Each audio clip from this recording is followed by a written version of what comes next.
Waratong as to my father. My father passed away January 13, 2010 after staying for almost 1 year in a hospital. He died of complication due to heart failure. After the death of my father, I was inspired to do the website. PepsiCo will be remembered for what they did to the consumer in the Philippines and to my father. When I reached out to Pepsi for comment for this story, they claimed that they didn't have access to anyone who was working at Pepsi that was around in those days. They also said that during COVID-19, they didn't have access to their documents about this, but they were very careful to say that they were sorry for everything that happened, and we do know that Pepsi did try everything to try and make this right. The Pepsi number fever disaster cost the company millions. We know that they paid up to $10 million in those goodwill payments, but the financial effect could be much greater. After the disaster, we know that Pepsi sales dipped. They were overtaken by Coca-Cola again. Pepsi's number fever disaster changed the legacy of that soft drink in the Philippines forever. Some people of a certain age won't touch it. For many people, Pepsi is a taboo word. A lot of the people that I spoke to were still quite traumatized by their experience, by that experience of winning $1 million pesos, losing it, and then returning to their normal life in poverty in Manila.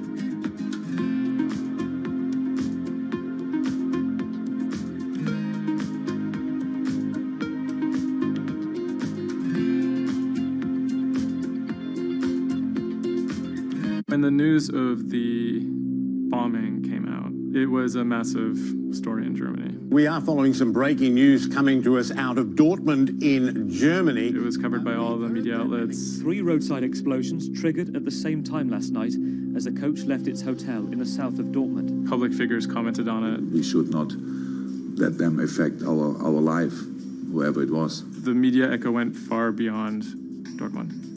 I think it was front page news in every single big paper around Europe. Everyone thought of like a terrorist attack, and people were scared that throughout the city in Dortmund there was more attacks to be happening. Unbeknownst to investigators, just after the bomb went off and the players of the team were shell-shocked, the person who had masterminded the attack was actually sitting in the hotel eating steak and sweet potatoes.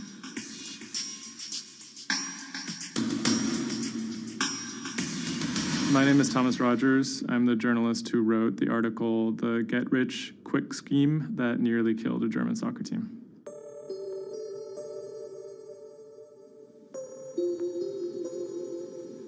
Dortmund is a mid-sized city in the western part of Germany in a state called North Rhine-Westphalia. And it's a former industrial city that's kind of fallen on hard times in the last few decades. It was severely bombed in the war, so the center of the city is quite stark. Some of the few high points include its soccer team. My name is Ike Henning. I'm a reporter with Bloomberg News, and I'm a great fan of Borussia Dortmund. Dortmund fans are super loyal. On all match days, the entire city is in black and yellow. It's like a religion. I think more than most German cities, soccer does play a very large role in the identity of Dortmund. In October of 2000, the BVB became the first team in the Bundesliga to actually go public. Salaries for soccer players in the Bundesliga have gone up very dramatically. With such high prices, they thought that by going public, they would be able to compete better with big teams like Bayern Munich. Unfortunately, that didn't go too well. Dortmund bought too many expensive players, high wages, and the club almost went bust in 2005. The price of their shares, it has sometimes gone up, but mostly gone down since they made that decision. So on April 11th, 2017, the team was staying in a hotel on the outskirts of Dortmund. Match days are always special in Dortmund. Everyone is looking forward to it. The team always meets in the same hotel ahead of matches. They stayed in this hotel in order to have a kind of neutral space before games so that they could concentrate, be sort of isolated from distractions, things like that. Everyone was pretty optimistic. They had a chance to go really far, maybe into the finals. I was in the office and getting ready for match day. I was going to meet with a friend, a fellow Dortmund supporter, in a pub. As always, the fans are very excited about matches. On that day, they were heading to play in the quarterfinal against AS Monaco at Signal Iduna Stadium, which is in the center of Dortmund.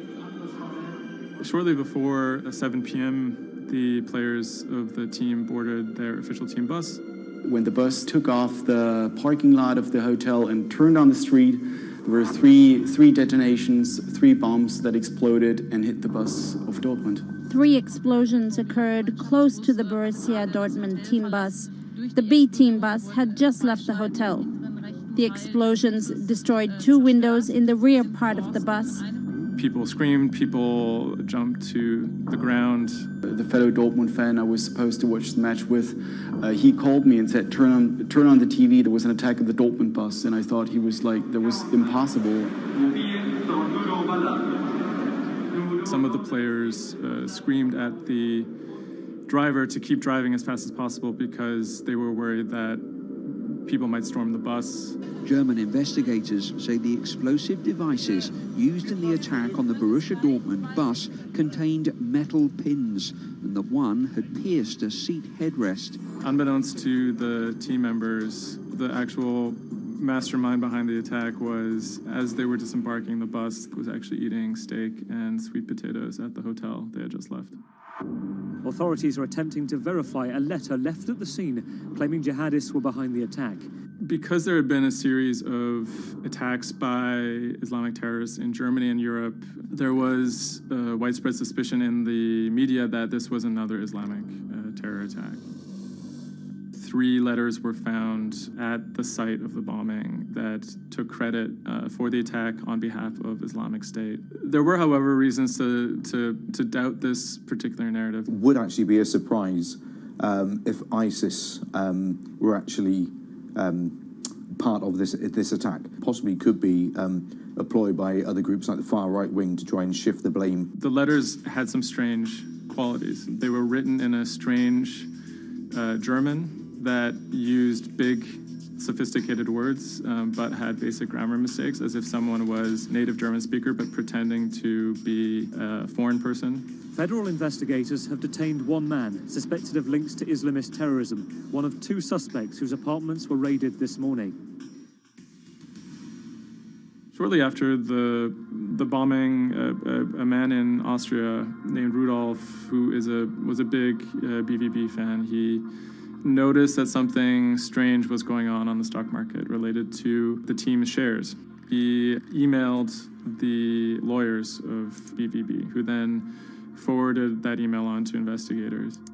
The email stated that someone had bought 60,000 BVB put options, a wager that the value of the shares of the team would fall below a certain amount at a certain date. Why would someone buy that ahead of a match and then 3 bombs go off? Something isn't right here. For the person to make money off of that, it required the stock to go down quite a bit in a fairly short period of time. And it wouldn't just be the team losing a match, it would require something much bigger than that. There was another big red flag about this purchase, which is the fact that it had actually been made, number one, on the day of the bombing, but also from an IP address that had been traced to the actual hotel where the bombing had taken place. When 3 explosions targeted the bus carrying the Borussia Dortmund footballers on April the 11th, written notes left at the scene claimed the attack was the work of ISIL. The truth, as is now alleged, is remarkable. On April 21st, the police arrested a man in a southern German city called Tübingen. He was on his way to work, and his name was Sergei Venergold.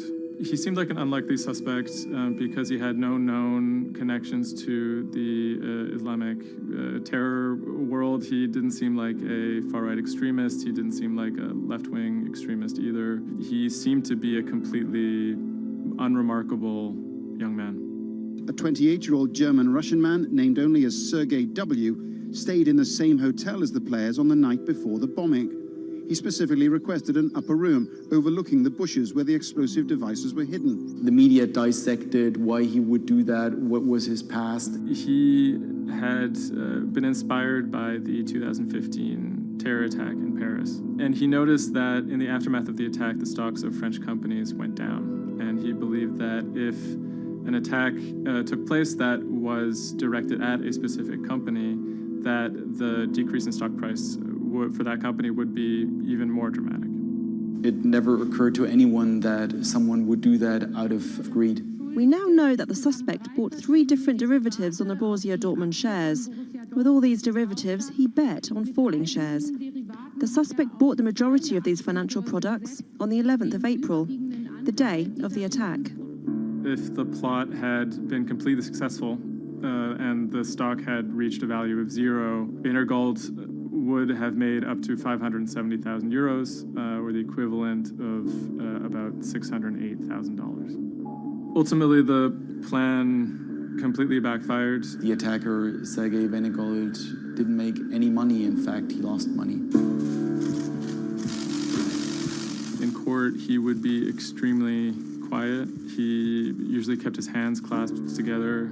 One of the lawyers actually commented that he had never seen a defendant act so calmly.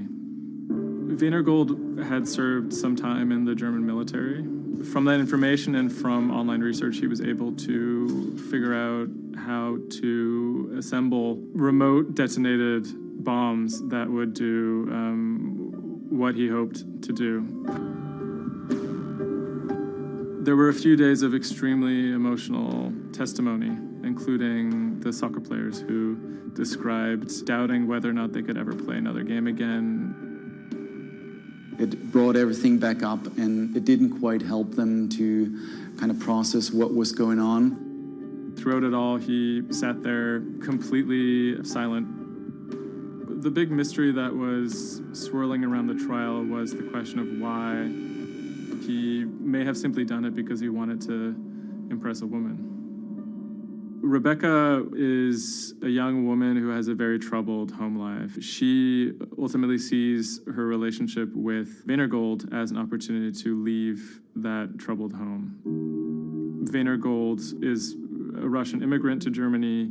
He speaks with an accent. He has anxiety in large groups of Germans. She begins to resent the fact that he has these fears and feels a little bit trapped. Rebecca attempts to dump him on multiple occasions, and he threatens to commit suicide if she leaves him.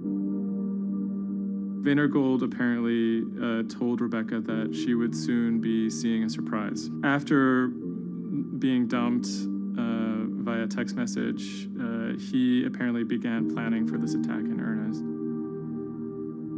Venergold was charged with 28 counts of attempted murder, which carried a maximum sentence in Germany of life in prison. He claimed that he had nothing to do with the attack, but as time went on, he admitted that he had actually been the person who had built the explosives and had set them off.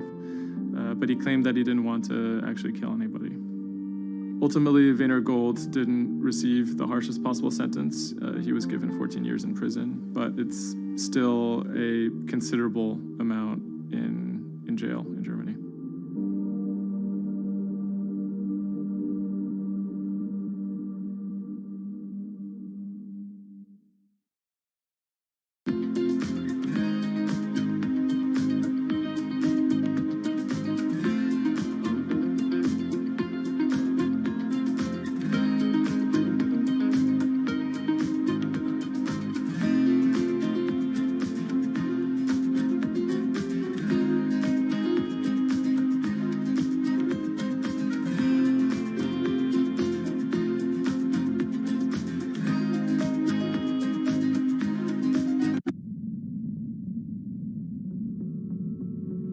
The threat of an asteroid hitting Earth is very real.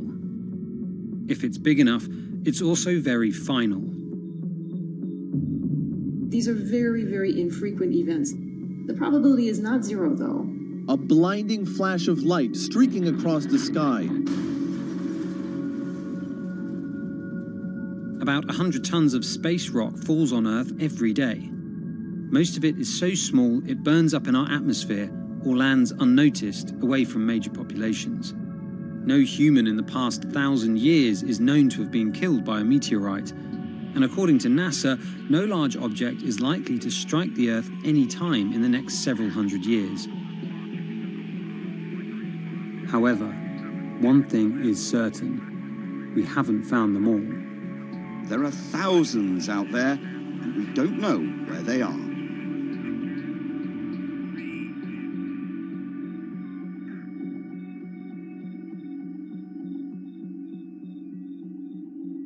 There are a lot of asteroids in our solar system. They number in the billions. Scientists all over the world are working toward detecting and deflecting the most catastrophic of natural disasters. The race is on to find as many of these objects as we can. We have a way of calculating whether or not an asteroid is potentially dangerous or not. I mean, I think it's something worth investing in. It's our existence at stake, right?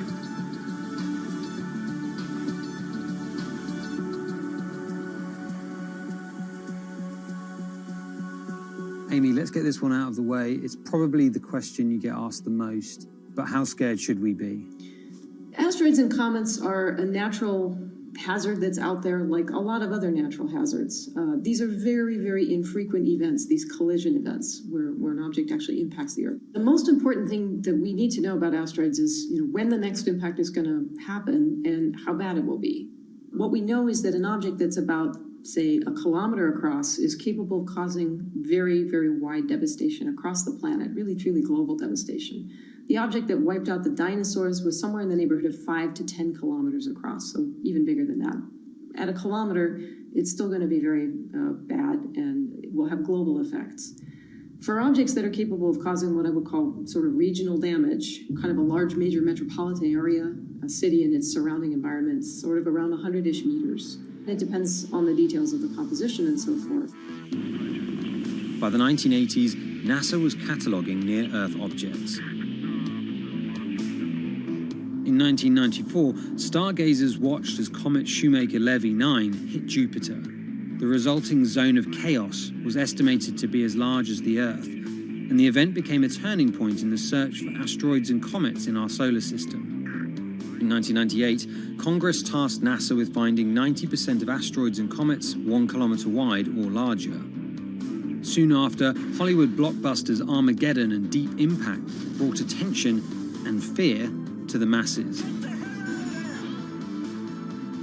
The great news is that the vast majority, more than 90% of all the really large 1 kilometer near-Earth objects have been found. The challenge now is working down to these smaller sizes that are still quite capable of causing a lot of damage, but they're just harder to spot because they're fainter, they're smaller. Can you give us a sense of how many are out there in our solar system? We know that there are a lot of asteroids in our solar system. They number in the billions. Most of them, however, are between Mars and Jupiter in what we call the main asteroid belt. This is a region of space where most of the asteroids in the inner part of our solar system live, and they stay there for many billions of years. There is another population, though, that kind of leaks inward and gets into the region somewhat close to the Earth, and we call these near-Earth objects. We think that there are millions and millions of near-Earth objects that are out there in the total population. As of today, we know of sort of around 25,000, something like that. When we first spot an object, we really know very little about it. We just see something moving across the sky. So all you get is just sort of a handful of snapshots, just enough to be able to tell that this isn't an asteroid that we've already seen before. And then once we can calculate the distance to it, we can now start to make predictions about its true size. Is it large or is it small? So we have a lot of information that we have to get pretty quickly to really understand what's going on. Finding asteroids is just one piece of the puzzle. Planetary scientists are extremely skilled in determining the orbits and speeds of asteroids based on relatively small amounts of data. NASA runs simulations of the trajectories asteroids could take, which is useful but time-consuming. A team of scientists in the Netherlands have found a way that could buy us more time. Our method is very quick. So you can very quickly get an assessment of whether or not the object is dangerous or not. If you look at the classical way of determining the danger of an asteroid, it may take days of computing time on very big machines to determine this hazardousness. The current problem is that there's just too many asteroids out there to spend a huge amount of computational power on all of them. So the neural network allows us to focus on what really could go and pose a hazard to Earth. A neural network is a computing system that mimics the way the human brain operates to find underlying relationships in a set of data. By training the network in this way, you train it in recognizing those objects that are most likely to hit the planet. And once it's trained, you can apply this network to all the unknown asteroids. And then you can make a selection and saying, hey, these are the ones which appear to be having orbits similar to the ones which we know are hitting the planet. That doesn't mean that they do, but it only means that they look very similar to the ones we know they do. What else did you find? Should we be particularly concerned about anything? One thing that we did find is that our neural network was able to go and identify a handful of asteroids which weren't considered potentially hazardous, that when we went and integrated them forward in time, they came quite close to Earth. We find a handful which were not detected before or not considered being dangerous before, and we think they are potentially dangerous. It's very hard to simulate kind of going forward in time an asteroid that's going to hit Earth because, well, the Earth is really small. And space is really big, and then you have to have very exact parameters to shoot an asteroid that goes and hits exactly Earth. And then Simon had the ingenious idea of not even trying to do that and just launching the asteroids from Earth's surface and integrating backwards in time. It's very hard to make it hit. So you need a lot of calculations which all end up in nothing. And the idea was then well, let's not do that. This is basically what NASA is doing. NASA is taking an asteroid, making multiple copies of them, shooting them all forwards in time, calculating their orbits, and then see what fraction sort of gets close to Earth. Not even hitting Earth, but getting close to Earth. And that they call it a potential impactor. So you calculate the solar system forwards in time for, let's say, 1,000 years. And then you launch asteroids from the surface as if you go forwards in time, would fall on the surface. You calculate them backwards to today, and then you get your orbital parameters of today's asteroids, which you know will land on the planet. And those you can use as known impactors and compare with all the other asteroids in the solar system. Can simulations and AI, can those things fill in the gaps where perhaps telescopes and other imaging tools can't? Absolutely. Since the observations get more complex, the physics gets more complex. And if the physics get more complex, the mathematics becomes more complex. And at some point, you can't solve your problems analytically anymore. And then this is where the computer comes in. Now we have this trained neural network. We have a way of calculating in a fraction of a second whether or not an asteroid is potentially dangerous or not, and therefore deserves more attention or more time to spend on for really finding out if it is dangerous. When it comes to hunting asteroids, time is critical. What we can do about a potentially hazardous object depends a great deal on what we know about it and how much time we have before the encounter. We'd really like to find them when they're decades away, because the more time you have, the more options you have, and the less energy it takes to move an object aside.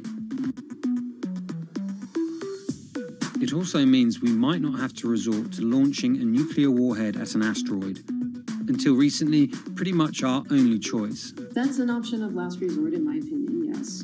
We have lots of options available. You can just simply bump into the object and just nudge it out of the way. That's one possibility, and that's kind of, in a way, sort of the simplest thing to think about, just nudging it off its path a little bit with, a massive object, a spacecraft, let's say. It's just kind of like bowling, if you will. If you have a long time or a long stretch of runway in the lane, just a very small twist on the bowling ball will make a big change in where it ultimately ends up. Another option would be something where you take a very big, massive spacecraft and you park it next to the object and you use the force of gravity as a towing rig. That takes longer, though, and you need to be able to send a pretty massive spacecraft, and it obviously depends a lot on how big the asteroid is. Other options start to get more and more complicated, and they range from painting one side of the object a white color and painting the other side dark, and then letting the pressure of light sort of perturb its orbit. In a departure from the lab and computer simulations, NASA has real plans to rehearse kinetic impact deflection.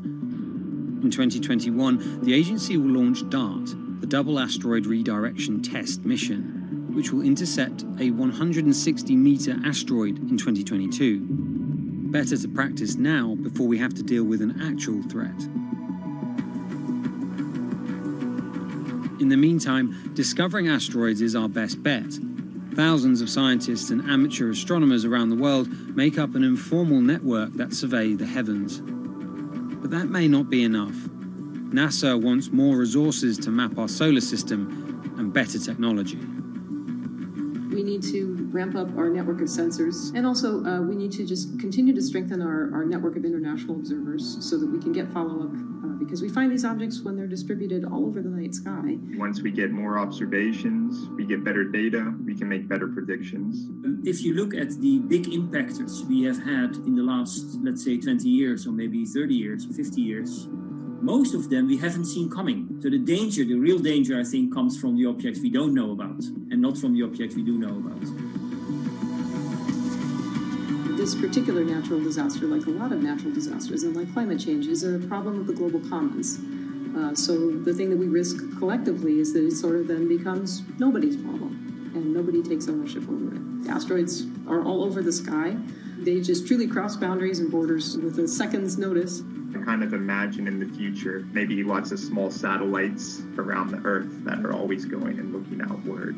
I mean, I think it's something worth investing in. It's our existence at stake, right?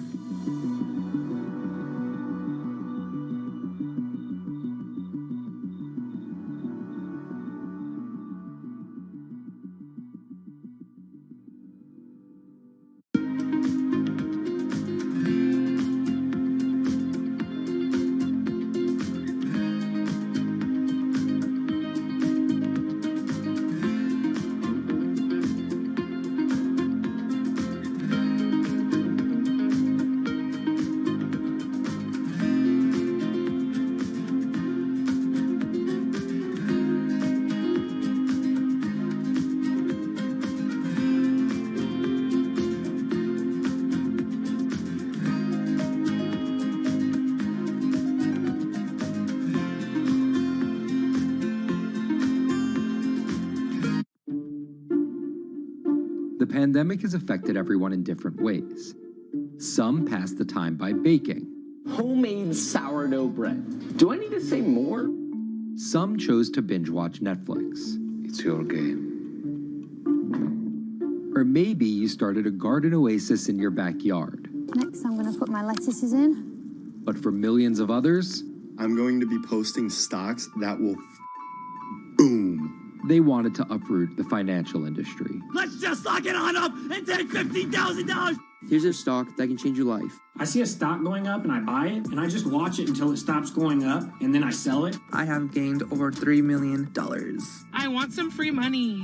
I don't think you can overstate the online communities or social media's influence on financial markets. A large group of inexperienced investors who discuss their plans on social media platform Reddit have shaken up the stock market in a big way. The stock that everybody's talking about right now is GameStop. Video game retailer GameStop is set to continue their head-spinning ascent today. The revolutionaries on Reddit are spanking Wall Street's ass. The more these stocks go up, the more the big guys are getting creamed and losing billions of dollars. This isn't a wealthy person's game anymore. Anyone can play it. I took up a little bit of a new hobby, and I am interested in day trading. As an investor nowadays, you don't have to look a specific way. You don't have to wear specific clothes. You don't have to be doing it from a trading floor on Wall Street in like a high-rise building in downtown Manhattan. The narrative of what's driving the markets is no longer being held in secret offices in New York and Boston of privileged people talking to other privileged people. It's right out in the open. It's on Twitter, it's on Reddit. From brokerage apps to Discord channels and subreddits to TikTok finfluencers,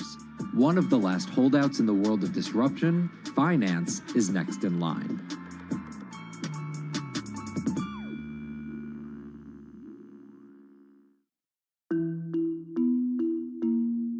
Investing should be as ubiquitous as shopping online. That's Vlad Tenev, the CEO of Robinhood, the online brokerage app, talking about how he wants his app to disrupt the world of stock trading like Amazon disrupted the world of home shopping. And I think that speaks to exactly the mission that a platform like Robinhood has, which is to democratize investing. Robinhood was started in 2013 by Vlad Tenev and Baiju Bhatt in, where else, Silicon Valley, as an alternative to the big brokerages, but with one big difference. As they were building the social network around finances for people, they realized that there was a gap in the market and that free trading could become something that they could bring to the markets, they could disrupt the industry. While no-fee trading is industry standard today, it was unheard of when it was first introduced. The online brokerage industry was really innovative when they came on the scene 10, 15 years ago, but they kind of stopped innovating where you haven't seen those commissions come down beyond $5 or $6 or $7. Robinhood think that by offering zero commission that they're going to push people onto this platform. And on top of no-fee trading, the customers Robinhood was courting have been long overlooked in the world of finance. So the typical customer of a Charles Schwab, for example, is putting a lot more money in that brokerage account than the typical customer at Robinhood. Even today, with all of its popularity, the median account size is about $240. There's Fidelities in the Schwabs and the E-Trades of the world. They look down their nose at those kind of accounts. I don't want a $1,000 account. They're just a headache. I want a $100,000 account. And this is key here, right? Because the thing about Robinhood that's different than every other single brokerage platform is how easy it is to use. The design of the Robinhood app really has in mind a user who might be coming at this absolutely cold. The fonts are very well sized, the shapes, the colors, all of that is something that the founders of Robinhood paid really close attention to. And by creating an interface that catered to a newer investor, they were able to gather a pretty healthy group of customers. And by 2019, they had about 10 million customers. Those 10 million customers were a huge success story for Robinhood, but no one could have predicted its explosion after the arrival of COVID-19. Remain indoors to the greatest extent, and 100% of the non-essential workforce must stay home. What we saw when the pandemic hit was the growth of Robinhood users absolutely turbocharged. And oddly, you saw this surge in interest in stock trading. Then they saw the absolute surge in 2020 in customer growth. And now, by many accounts, they have more than 20 million customers, which is pretty extraordinary. So the next step for them is to figure out how to monetize those users and how, even with their small account sizes, to get them to grow with the company and, as it releases more products, come along with them.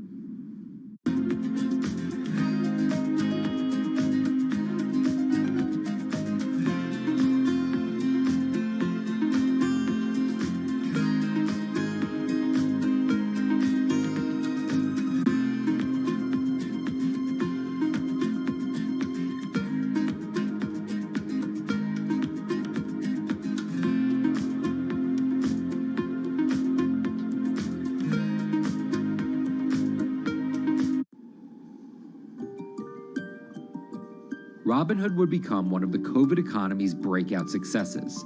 Robinhood traders, as they're called, became the shorthand explanation for the frenzy of often speculative retail investing after the pandemic lockdowns. Kids wake up in the morning, they go on Robinhood. They're, in the shower, they check Robinhood. Kids are learning how the stock market works at 18 while they're at school, checking their phones in between classes because notifications pop up telling them what their stocks are doing that day. With these new tools, millennials and Gen Z are investing in the market in ways their parents could have never even dreamt of. That is sort of key when we talk about the divide between older and younger generations, is that the younger generation is exposed to so much more information and tools at their disposal to do what they want in the market. The older generations, you never had the technology or the cost structure that you could play the markets like you can today. So you were stuck with giving your money to a professional investor and paying them a fee to do it.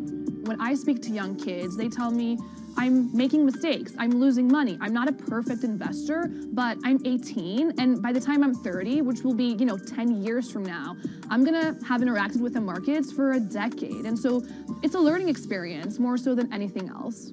And you can look at it and you can say, wow, that's risk-taking, that's dumb, but if you could possibly shave 10, 20 years off your working life versus adding 5 years, I don't think you can fault people for that.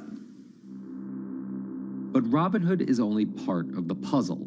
Sure, you can trade on it, but without research, information, and data, you're just blindly throwing darts at different stocks and hoping to strike it rich. Wall Street forever has always run on what we now call narratives or memes. People telling rumors to each other have been around for 100 years. On Wall Street, information is its own currency. Historically, either you had it or you didn't, and the people who had it had a huge advantage. In the past, those narratives and memes didn't have a network effect. It would be one person telling another person over the phone. In fact, when I broke into this business in the 80s, a lot of people used to complain that they weren't on the call list to get those ideas. Social media changed all of that. Fast forward to 2021, that's being done on the internet now. And that's being done on Discord and Twitter and StockTwits and Reddit. And the impact is very similar, but orders and orders of magnitude larger. As social media has played a bigger part in our lives, it's also played a bigger and kind of more important role in how people find investing ideas online and on these platforms. How do those ideas spread? On TikTok. Yes, that TikTok. Soon may the weatherman come to bring us sugar and tea and rum. People aren't just going to it for sea shanty videos. The personal finance hashtag on TikTok has garnered 3.5 billion views from its 1 billion monthly active users. By comparison, videos found under the cooking and health tips hashtag have 2.6 and 2.1 billion views respectively. The trajectory of Robinhood and TikTok were literally on par. What happened in the stock market this week? So the word of the week is expectations. Absolutely essential that you guys understand the risks of shorting. And Kayla Kilbride and Kyla Scanlon are two of those financial influencer TikTokers, also known as finfluencers. I think people still care about fashion, they care about culture, but it's also like there's this big behemoth thing called the stock market that we really don't know a whole lot about, and it's gatekept behind the industry. And so people want to unpack that. And so my audience is, a lot of them are younger investors who are looking to hone their skills. Tech and right up. Kyla and Kayla are two of the more, let's say, professional TikTok influencers. The Tesla ARK Bitcoin Biotech Risk Cluster. I've been trading since high school, and it was a really interesting way for me to fill out my decision-making frameworks and to think about thinking. And I think that the more that we can have people thinking about finance, the better that we're going to progress as a society. I think it's a huge gap in our educational system. If you're going to buy an option for a stock you think is going to go up, it's a call. So think of it like this. I made the options video where I was like, options are just like shopping. Rumor has it that this pallet's about to go up in price. So if I come in tomorrow, can I still buy it at said price? And a ton of women just attacked that video and were like, you explain things so much better than my boyfriend or my professor, or I could sit and listen to you all day. And I was like, this is what I was looking for. But TikTok's algorithm does not reward calm and measured videos about responsible investing. It rewards this. Watch this video for 30 seconds and you'll be rich for the rest of your I try not to say the A word, the ALGO word, because TikTok listens to us. The algorithm does impact how you feel. You know, you do notice which videos do better versus which videos do worse. How do you catch someone's attention in less than 60 seconds? And how do you make it something that they're like, I need this in my life? Nearly impossible to do that in 60 seconds. But the people who perfect it are the people that you're going to watch and going to stick around. And where people are sticking around? Reddit. And its nearly countless subreddits about finance. And by far the biggest one of those is Wall Street Bets. There's a lot of social media platforms out there, but Reddit is like the social media platform for finance. Places like Wall Street Bets is where it all goes down. Started in January 2012, it wasn't long before Wall Street Bets adopted a 4chan-like etiquette, leading to their tagline, like 4chan found a Bloomberg terminal. We had all these unexplained stock moves, and we would be grasping for why stock XYZ jumped 20% in a day. And you would look at Wall Street Bets, and you would see people there talking about buying options in that stock, and it sort of, squared the circle, so to speak, and started making sense. And it was at that point that it was like, wow, we have to start paying attention to this. Some people on the platform really spend tons of time, and others are just looking for entertainment and to have a little bit of fun, effectively gambling or looking for an outlet, trying to make a little bit of money. Then on top of all of that, there were stimulus checks. Now, clearly this money is going to people who need to use that to eat, to live, but there's a lot of people who use this money to invest in the stock market. And it's not just stock tips. People quote-unquote YOLO their entire life savings or stimulus checks on a single stock. They post what is called gain and loss porn, screen-grabbing staggering hits and misses on stocks for the entire community to see. I am about to lose everything. And while some of the people on Wall Street Bets are novice investors, the community contains multitudes. In one respect, what it did show us among these network groups is they are very sophisticated. They're not a bunch of ignorant people talking to other ignorant people. And this is where the pieces of the puzzle all come together to wreak havoc on Wall Street for a solid week in early 2021. It's pretty clear that the combination of more people having retail brokerage accounts and trading apps and more people being stuck at home looking for some kind of entertainment and some kind of community online came together in this very singular way. What came together is GameStop.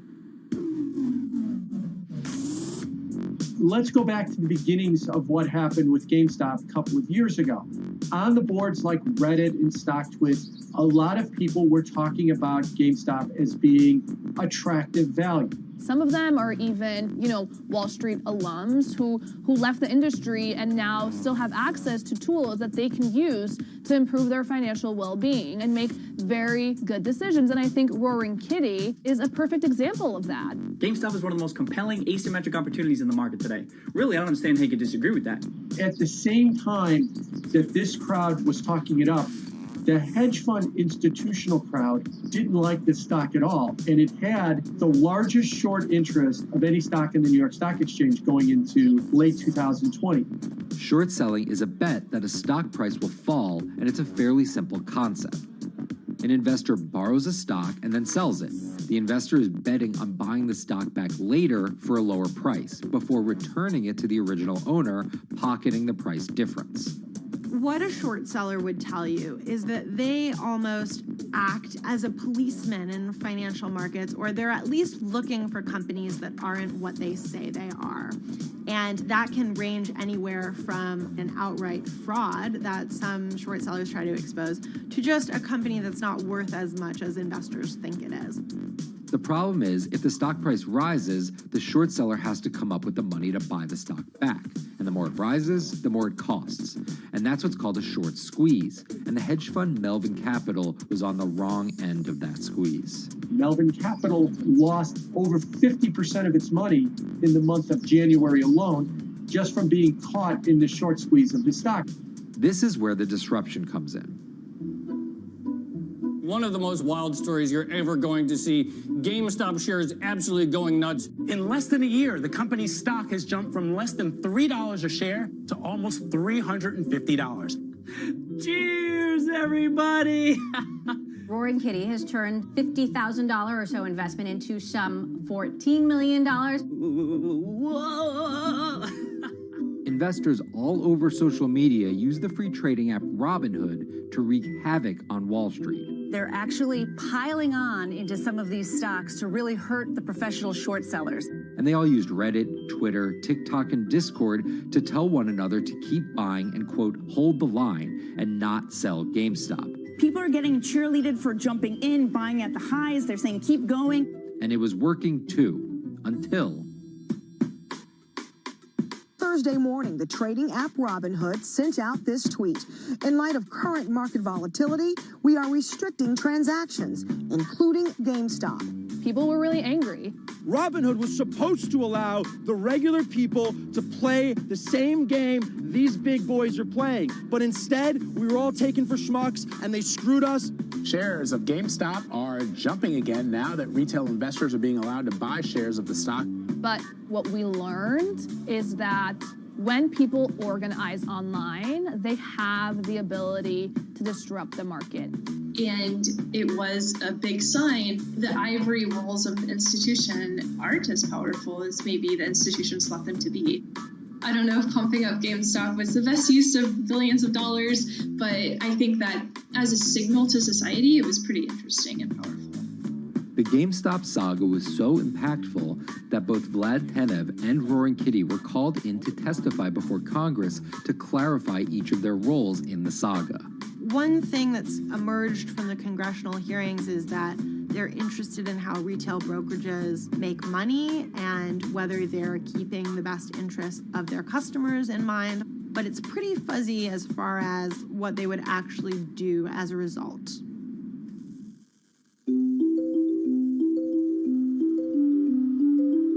While the frenzy around GameStop eventually subsided, it didn't take long for retail investors to find other areas to invest their money. Take a look at Bitcoin going bananas over the weekend. Bitcoin forms a brand new all-time high. It was after GameStop started to drop that we saw Bitcoin really go up to over 60,000. How much further does this rally have to run? It's compelling to say that money shifted from one venue to the other. While correlation doesn't equal causation, there's a chart out there showing an inverse correlation on meme stocks going down and cryptocurrencies going up. There's definitely an aspect where people are making money on stocks and then moving, they're agnostic, they're not hedge funds. They can invest wherever the hell they want. It's a classic sort of momentum trade. They're going to wherever the winners are and they're willing to jump on and, ride it. So whether it's meme stocks like GameStop, meme coins like Dogecoin, or entirely new ways to invest in art like NFTs, the new kind of retail investor is making its presence known. Over the next 10, maybe 15 years, you're going to continue to see, whether by choice or by force, that baton go from older generations to younger generations. I don't think any single app is going to be the thing that disrupts. I think people are the disruptors. How people get ideas about what to invest in has become increasingly entwined with social media. And as social media companies govern more and more of our lives, the fact that now they're tied in more intimately to people's wallets is something that we might want to understand better. Usually what disruption, I think, means is technology comes in, whether it's blogs to the newspapers or online retailing to brick and mortar. They come in and they're in the same business, but they just do it in such a gigantic cost savings that it causes everybody to switch. Well, that's the risk that happens here, is that it's so much cheaper to just manage your own money. We're not there yet, but costs and conveniences are moving in that direction. So I'd say, Wall Street, you haven't been disrupted yet, but you could be in the coming years, and that the final chapter on this story hasn't been written.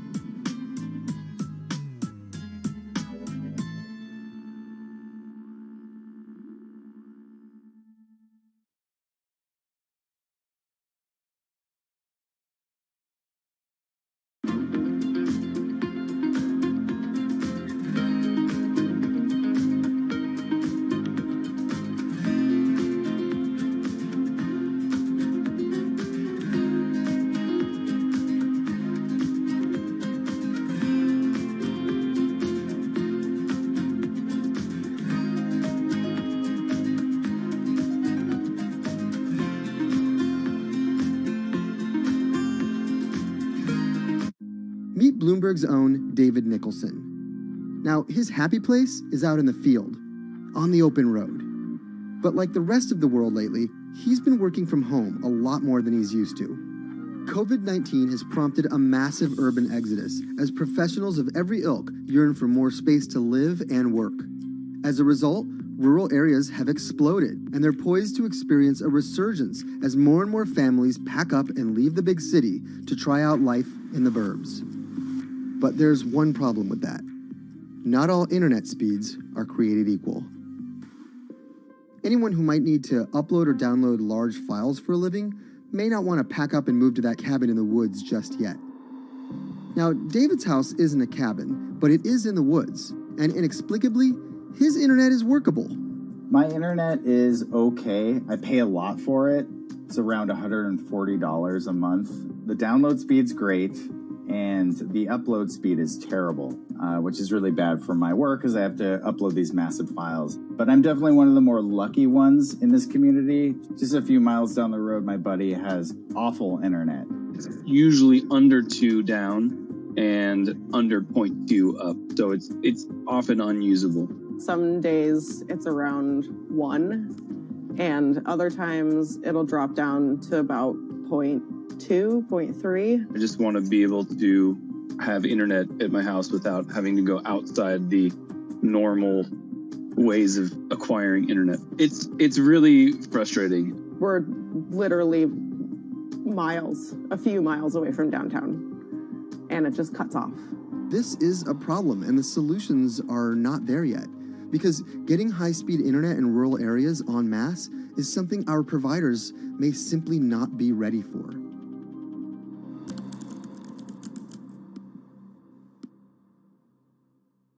If your internet service doesn't have fast download and upload speeds, then you don't have high-speed harmony. You have. Americans on average pay about $70 a month for internet at home. But in rural areas, it could cost a lot more for a lot less service. So the pricing for a fixed wireless provider here can be something between $80 and $150 for about 25 megabits per second. However, gigabit service, which is 1,000 megabits per second and symmetrical, is running at about $119 a month or $130 a month. That's John Paul. He co-owns Spiral Fiber, an internet service provider here in Nevada County, California. And for the past 10 years, he's been trying to bring an affordable fiber optic network to town. It all started when he applied to be part of the pilot program for Google's fiber service. Across the country, civic boosters have been going to extremes, chanting, singing, Google in the morning, and marching, trying to get the search engine giant to look at their town. The internet these days is crucial to be in the world, to be a part of the world, and to be connected to your community. Google ultimately went with Kansas City, Missouri, which left Paul on a mission to get funding to lay out fiber optic networks for gigabit service. Over the next several years, he would attend conferences and pitch venture capitalists and apply for grants to make his vision come to life. One of the biggest roadblocks to building infrastructure for the internet here in the United States are the existing large providers. They have their land staked out. They would prefer that nobody come in and compete against them. In 2013, we applied for a grant. We went down and met with the commissioners at the California Public Utilities Commission. It was an arduous process to get funded, but we finally did against all odds. We got a $16 million grant, and then we went out to seek venture capital. Then, in March of 2020, the pandemic hit the world. Everybody got locked down, and everybody came home, and everybody started using the internet. And I remember seeing on one of the local fixed wireless providers' websites, they've said, hey, we know you're all staying home, but please don't use too much video, and please don't use too much bandwidth. And I thought, that doesn't work. The U.S. connectivity gap is far greater compared to countries that are considered its peers economically. Some developing nations actually have better internet than rural America, like in Kenya, which has a state-of-the-art fiber optic network fed in from their coastline. The American connectivity gap does largely affect rural areas that are either outside of service coverage or simply prohibitively expensive. This is Rebecca. She and her family moved to Nevada County just a couple miles down the road from David. They took for granted that high-speed internet would just exist in the area, and it's not something they even bothered to check on before buying their house. Turns out, all they got was dial-up. We wanted to move where we had a little more space, room for the kids to run around, just be out in the mountains a little bit more. Having come from a bigger city area where Wi-Fi is pretty readily available, we hadn't really considered that in our purchasing of the house, whether that would be an option or not. When school started, and now that we are remote learning with our children and we're doing everything from home, we didn't have the option to do that at our house. So every day when school would start, we'd have to pack the kids up and we'd go to my in-laws' home. They have a little cabin up in this area that does have Wi-Fi already. Rebecca's situation is the norm in rural America. According to data from the Federal Communications Commission, just 4% of urban Americans lack access to broadband internet.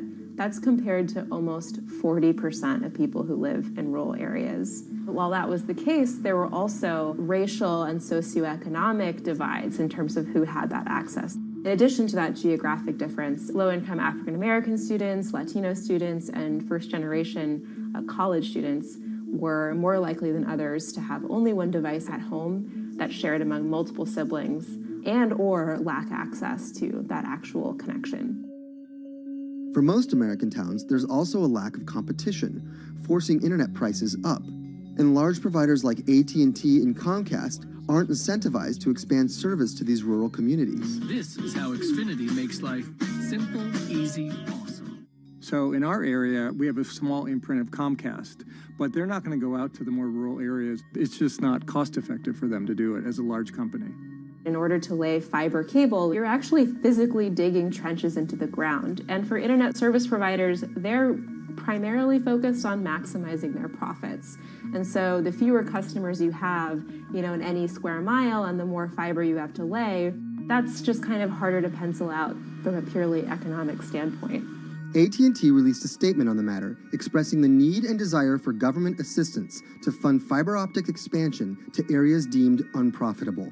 Comcast released a similar statement encouraging more public-private collaboration on this effort. Federal agencies do offer grants to help communities build broadband networks, but many have argued that there's not enough flexibility on how to use these funds. The COVID-19 relief package passed by Congress in March and signed by President Donald Trump awarded $43.3 million to 51 projects on the East Coast alone. But it also stipulated that these projects needed to be up and running by December 30th. For contractors who plan projects months and years in advance, it's a scramble to rearrange their schedules to meet that deadline. So what we've been asking the federal government to consider is at least have, as long as the projects are getting started, knowing the projects are being put into place to expand both remote learning, working from home, and opportunities like that that are truly driven from COVID. We're moving as fast as we can regardless, but hopefully they'll give us some more time. Talking to John Paul, it's clear that he believes broadband is something that can transform a community and should be considered a public good. One of the first communities to come on in the United States with full-on gigabit service was Chattanooga, Tennessee. Now, they're a bigger city, but they're a city that was economically in a downturn. In the last 15 years, the city of Chattanooga has turned around in an amazing way. It's a nexus for young people to move to. It's a place where technology happens. It's not just about logging on to Zoom, to connect with your colleagues who might be in New York City. It's also your ability as a small business, operating in the town of Nevada City or wherever it may be to, quickly upload your payroll documents or something onto the cloud, or to quickly, swipe a customer's credit card. There's just some really basic business functions and mechanics that I think people in big cities really take for granted, and that are just going to be a much bigger challenge for small business owners in rural areas.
Historically, the marginalized people, you call them as untouchables or Dalits, they have been kept away from the center of the knowledge.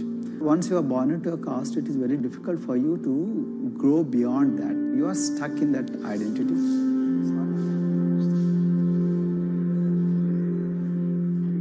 I think education is the best way of liberating them. So that's how I chose to work in education sector.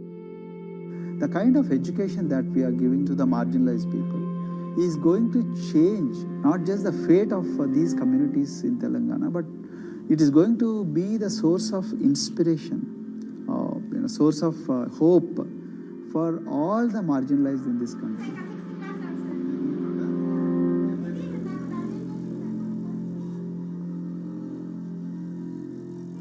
Greatest blight in India is the system of caste.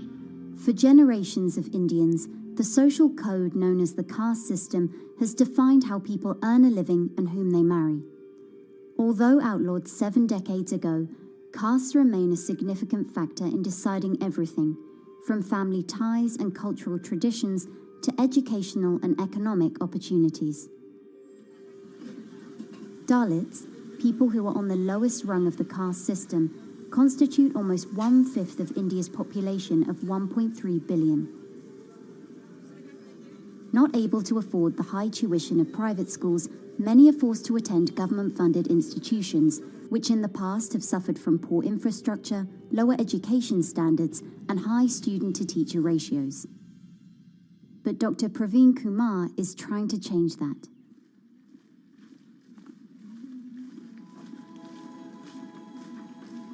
I am currently working as head of Telangana Social Welfare Residential Schools.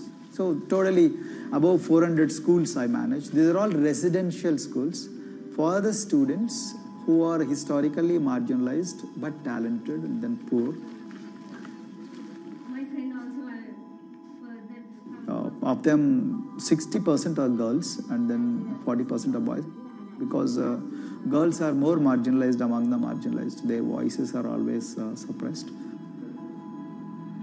My approach to improve the conditions in the schools has been put your eyes and ears on the ground always. Talk to the parents, talk to the teachers, talk to the students, stay in the schools and then understand their problems, their challenges, both in classrooms and then the corridors and the dorms. Then go to the dining halls and see what kind of food they are eating, and then go to their homes and then what kind of food they are getting and what kind of challenges the parents have. Very good. 9th class. One of the important changes that I brought in after I took over was to complete the transformation of mother tongue to English medium, because English medium, as I said, English is the language of emancipation. A language that connects you to the whole body of knowledge in the world. So we had to train a lot of teachers. refer to the dictionary also, okay, and find out the new meanings, as well as you're going to describe about. Hey, Ruchita, how are you? Hi, Sindhu. Fine, thank you. And how about you? I'm fine too. It's been a long time. Identity is extremely important. There is a scientific evidence to prove that your sense of identity is extremely crucial to your growth as a successful human being in your life. If you accept an identity which is very humiliating, which reminds you of very painful past, I think that identity will not help you to grow. I'm not saying that you should forget your past. I'm not saying that, but that should not be in the bubble in which you must live always.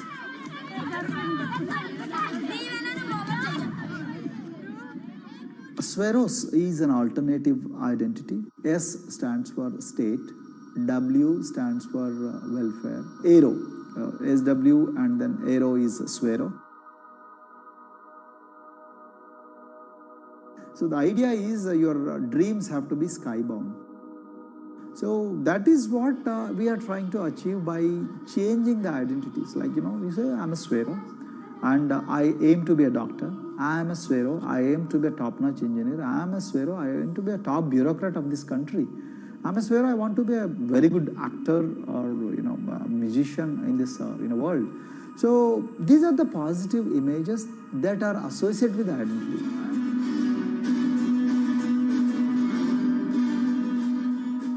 just to give an example to you. In 2012, in our institution, we used to produce about 6 doctors per year.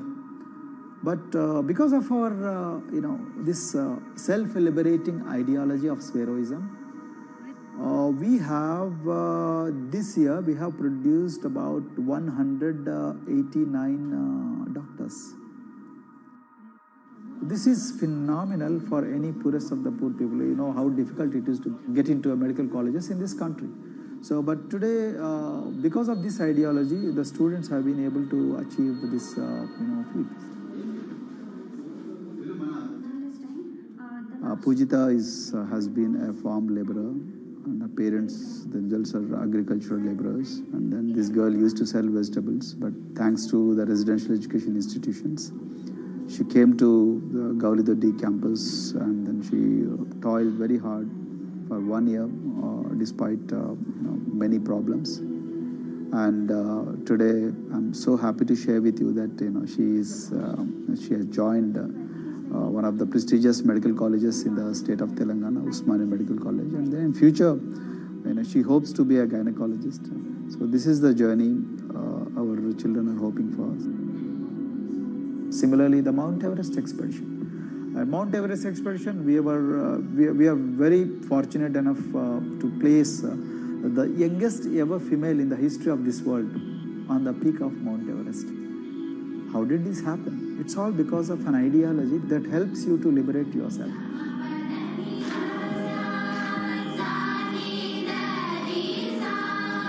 We got a lot of extracurricular activities, and most of them got institutionalized now. So, for example, music. Similarly, the games. We have so many coaching academy. We have boxing academy, we have wrestling academy, we have handball academy. So we have, kabaddi, the traditional Indian sport. We have golf. We have introduced the golf also. Like golf is generally played by so-called rich people, but today even poorest of the poor people also are being trained in golf in our schools. Wow. So our intention has been to give all 360 degrees, type of opportunities to the students, so that whoever is interested in whatever activity, they can go and then do it. Break the barriers, break the fence, at least mentally, because poor people have been programmed to be victims, programmed to be subjugated, programmed to be on the margins, always, programmed to feel inferior. We wanted to change all that. There are certain games which are exclusive to rich people. There are certain languages which are exclusive to middle class and upper middle class in this country. To put it in one word, the sole aim of introducing all these co-curricular activities is to break the stereotypes which are recklessly imposed on these people. Their stereotypes Dr. Kumar knows all too well. Born a Dalit, his grandparents were labourers and access to the village well was restricted. Dr. Kumar credits his parents' belief in the power of education with helping him realise his aspirations. He went on to join the Indian Police Service, attended Harvard University, and then began pursuing educational reforms back home. I attribute whatever I am today, it's to my mother primarily. They educated me in the village, although there were no good schools. So then I stayed in social welfare hostels, the hostels which are managed by government for the poorest of the poor kids. I passed with reasonably good grades. Then I went to university, and then I faced worst form of discrimination in the universities. And there were in those days I'm talking about. So the bathrooms and the toilets were exclusively meant for scheduled castes and scheduled tribes. We used to fight discrimination on one hand, and then again try to excel in academics day in and day out. So that's how I came to education, because I deeply believe that education is the only important weapon that can really place the poorest of the poor people from a very victimhood orbit to a prosperous orbit. I think in future this is going to be a game changer for the marginalized in this country.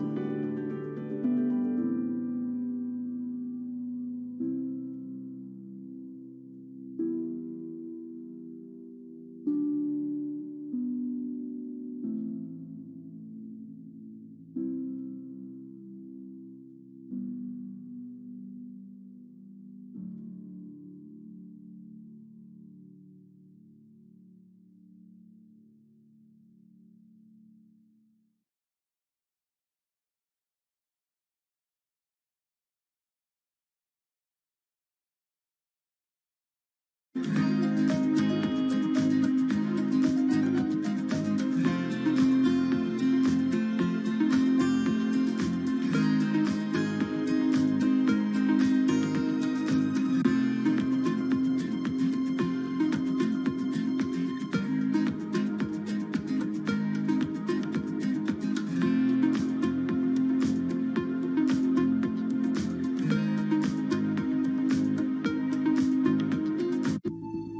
you look at a thermal image of a city and then compare that to a map of vegetation, you'll find that where there's greenery, the temperature is lower.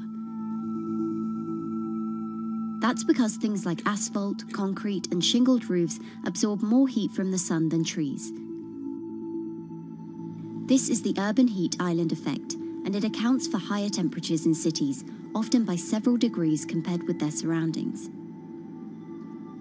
It's becoming a huge risk to human health as growing urban populations exacerbate the heating effects of climate change. Heat waves kill more people than any other extreme weather event, more than tornadoes, hurricanes, and even floods. That's why urban heat island mitigation strategies are being studied in Singapore by a group of researchers. The government-backed project called Cooling Singapore is now in the process of combining everything they've learned to create a digital tool that can help cities all over the world, starting with Singapore.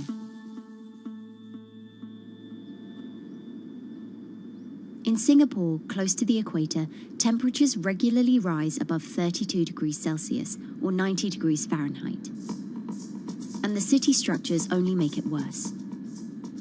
And that is also the case for Singapore, which is basically a concrete jungle, more urbanized, more developed city. And even in Singapore, what you have is a situation whereby there's a temperature difference of 7 degrees Celsius between the more urbanized and the more rural areas. The government has taken drastic steps to keep temperatures down. This is Gardens by the Bay, an award-winning park, and inside this greenhouse is a pleasant 24 degrees. That's because the dome, along with 24 nearby towers full of thousands of people, is chilled by what's probably the world's largest underground district cooling system.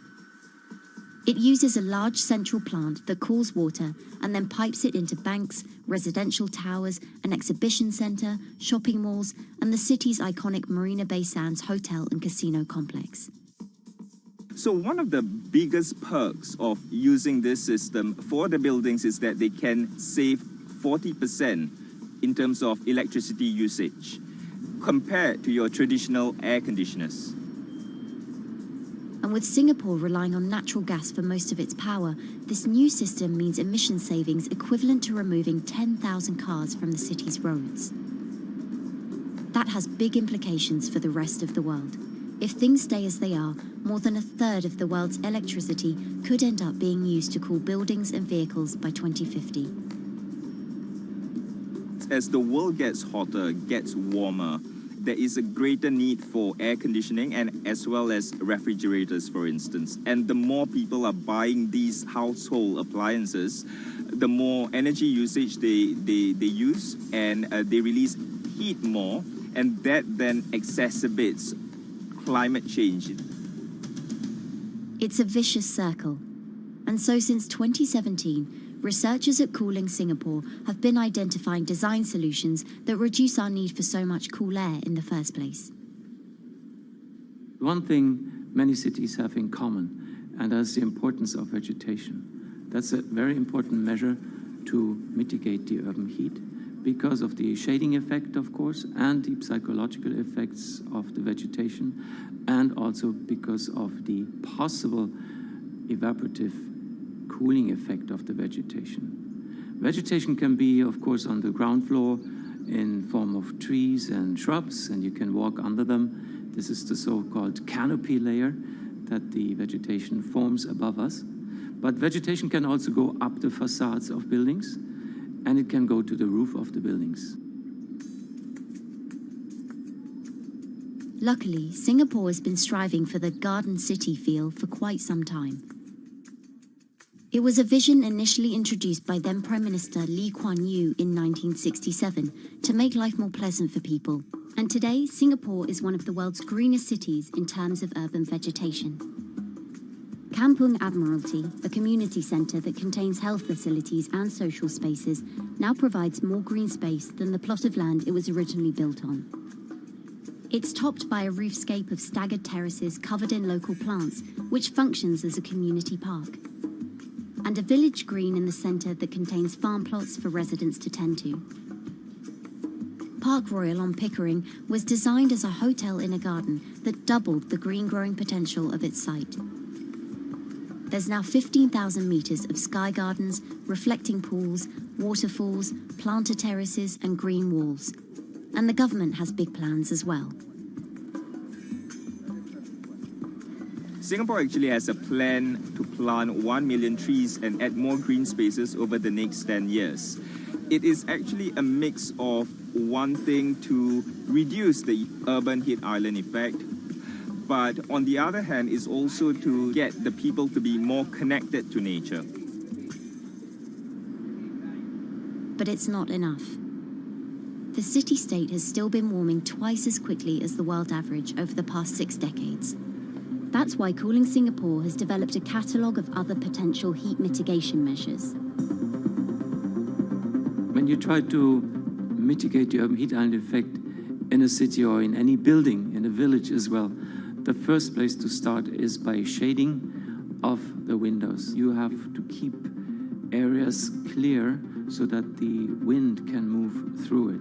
Water of a certain depth can act as a very good thermal buffer. If you have to construct heavy buildings such as high-rises, at least you can make the surface, the facade, less heavy, and you can protect it from direct sun penetration. You have to make sure that no combustion engines will be in the city in the middle, in the medium to long-term range. So ideally, the electricity production is outside of the city, and you bring just the clean electricity into the city. You can at least minimize the use of energy in the city, and you can start to slowly convert the roofs, the facades of the city into production areas for renewable energy. In Singapore, unfortunately, this is a limited option, but in the long run, it could produce up to 20-25% of the energy, of the electricity needed in Singapore if all the roofs and the areas in the buildings, on the facades would be used to do that. With so many different ideas, Cooling Singapore is also designing a virtual model of the city to test them out. It's called a Digital Urban Climate Twin, or DUCT, that will calculate how each element of the city's design will impact the urban heat island effect. That means we model not only the geometry of the buildings digitally, but also we model the transportation, the insulation, the temperature, the radiation coming from the sun, the weather, the local climate, the even very, very microclimate of the city, the water, the movement of people in the city. We can invent scenarios, we can design scenarios, test them before we actually build them, and if they test very well, and we are sure that they will function, then we can start to build them and put them into reality.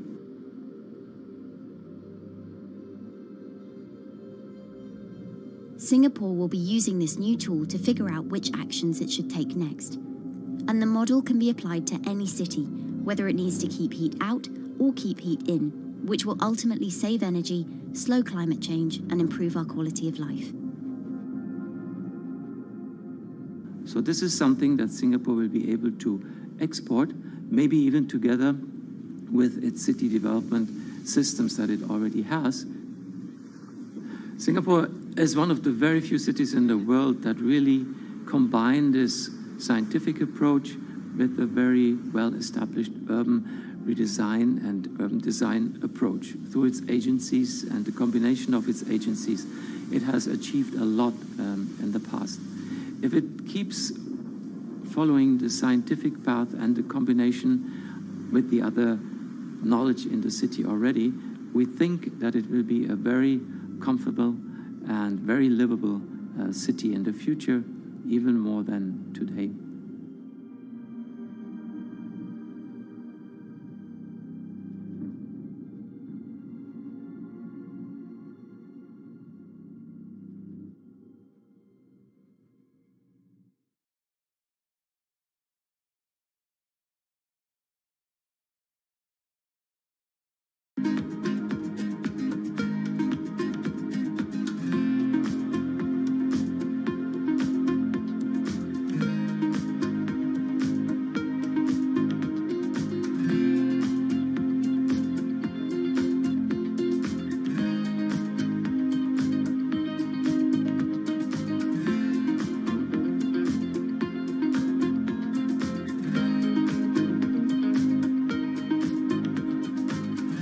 Times are tough.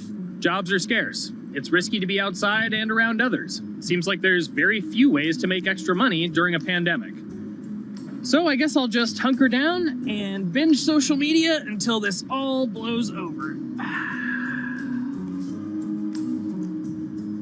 Wait, don't these people make money? How do these people make money?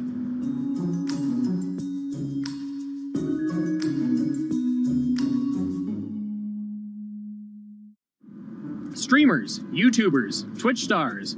How do they make money? Is it a lot? Is it a lot of work? I know, I gotta ask somebody in the biz, and I got just the guy. Austin John Plays.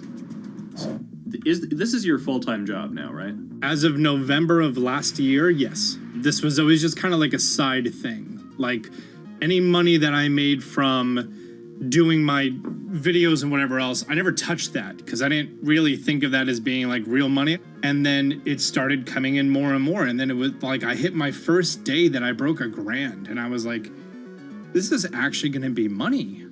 How did the YouTube channel come to be? When the game Pokemon Sun and Moon came out for the 3DS, there was like things that I learned about the game, and then I wanted to just share that information with people.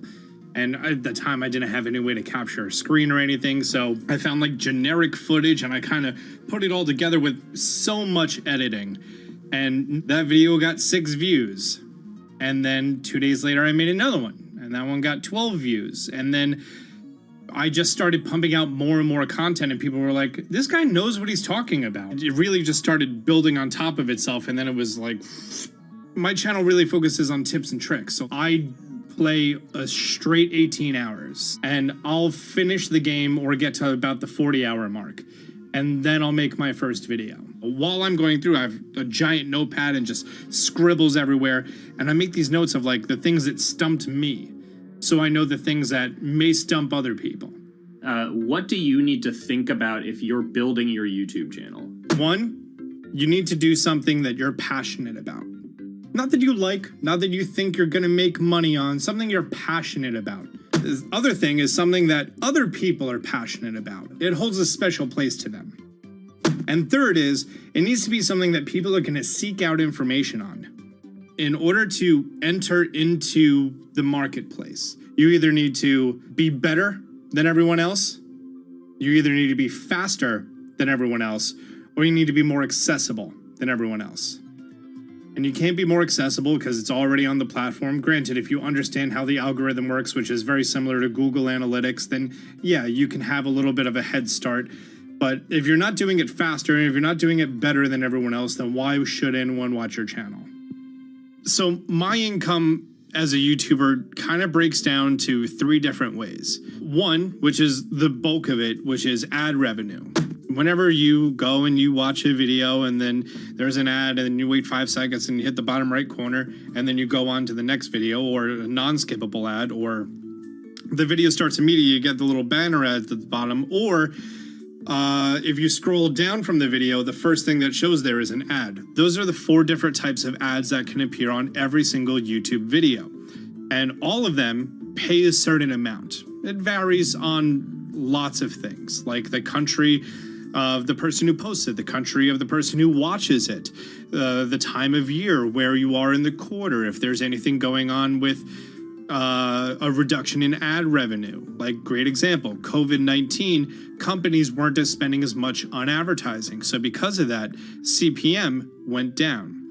CPM stands for click per thousand. I'm using the Roman numeral for 1,000. And that means that for every 1,000 views, you get a certain amount of money. Now, on low ads, when I first started off, my CPM was 30 cents. So every 1,000 views, I made 30 cents. But then once I signed with an MCN and I started making more quality content and more engaging content, some of my better videos and certain times of the year, I can see CPMs as high as $12 to $14.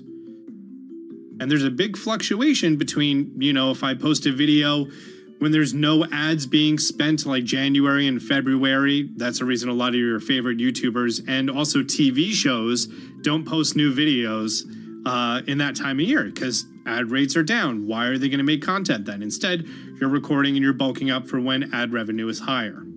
The second way that a YouTuber makes income is support, crowdfunding, things like that. When I first started off, Patreon was really the only option, but then they started rolling out supporters and members for YouTube channels. So whenever I have a live stream, you can click a button and then you can become a member, and then you get special icons next to your name. I believe they're called badges, or on any video, you can hit the join button and that helps support the channel. And then the third aspect of that would be merch. And for me, my merch has been somewhat basic. In fact, I'm wearing one of my t-shirts from last year right now.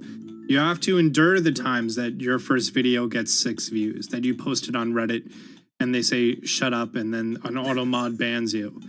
You have to go through that, because until you go through that and you discover why you're doing it, you're not doing it for other people, you're doing it for yourself. If you're not loving what you do, then it's not worth it. Huh. So make a channel about something that I'm passionate about. Oh, sweet. I guess I can make the channel about that.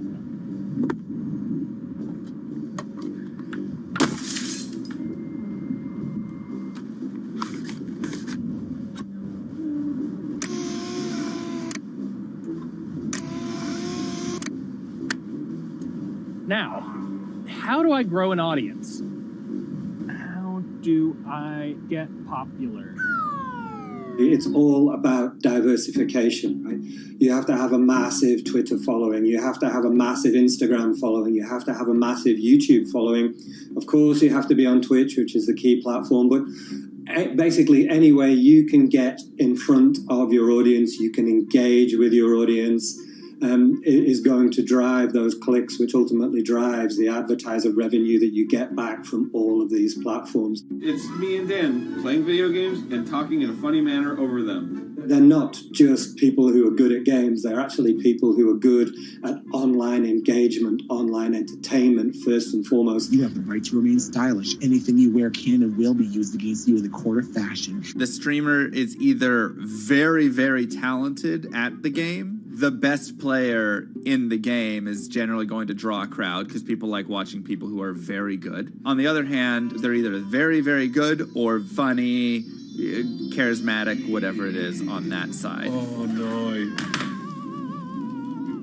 You know, it becomes more of a show where they talk about other things outside of the gaming world, and gaming becomes really just a backdrop and an excuse to engage with that audience. There were those weird, like, Ronald McDonald, like, straight to VHS movies. You remember those? I'm personable, I'm chatty. I would kind of, when boring things were happening in the game, I would ramble on about, movies I'd watched or books I'd read and, or conversations I'd had and stuff like that. And so I think being personable was a big part of that. It's not just getting on and playing games. It's getting on and being an entertainer. You are putting on a show. All right, now let me go ahead and grab the samurai sword that every gym has. Okay, he's dead. To have a larger audience and to have that audience, I think, stay with you, you have to bring something extra. You have to find your niche. You have to find what works and what connects with the audience and what makes them laugh and what makes them keep coming back. You got to make it a little more exciting, all right? Throw in a hanging bishop. Have everybody in suspense for a moment. I think the real most important thing is to just get used to being on camera. Like in any sort of performance thing, is get used to talking on camera. My first few videos were terrible, but because I sat down and did it for 6 to 8 hours a day, I just got used to talking and I got over that uncomfortable hump. If you go into Twitch purely with the expectation that you're going to make money, make a job out of it, have all this growth, and it's going to be great, you're probably going to burn out prior to getting to that point, because there's very little payoff for a long time, right? Like multiple years generally before you really start to see a payoff. And so, those first few times you're streaming, nobody is there. One person shows up every 30 minutes, says hi maybe, and leaves, right? Like, it's very discouraging, I think, for a lot of people. And so you have to be there just loving it. You have to love talking to yourself when nobody is around. You have to love just the game that you're playing, all of that stuff, because it takes a while. And I think a majority of people burn out prior to getting to the profitable point of it. And there you have it. My very own YouTube, Twitch, Discord, and streaming channels all ready to go live. It's a veritable social media ecosystem just on the verge of thriving. So, don't forget to smash like and subscribe, and visit my Patreon for perks. Also, go to my merch page. And one last thing, stay cool, my friends.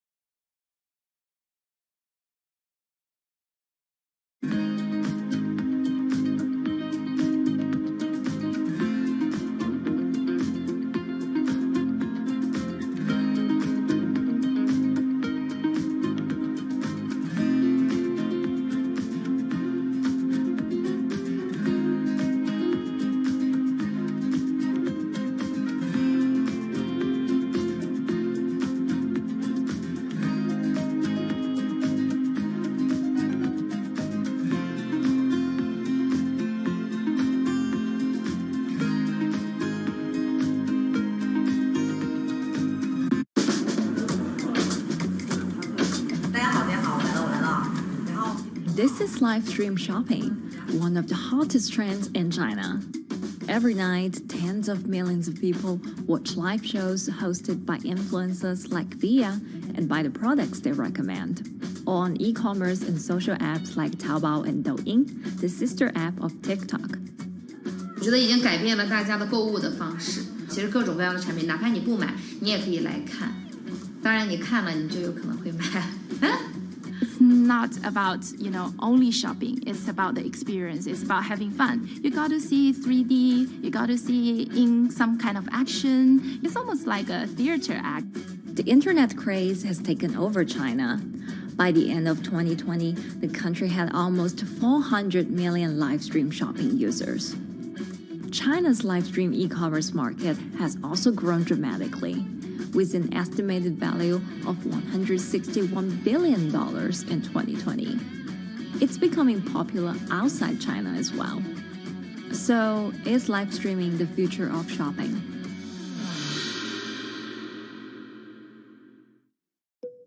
Live streaming is not a new thing. In China, it started in 2015 with the rollout of 4G. And it was first used for entertainment and socializing.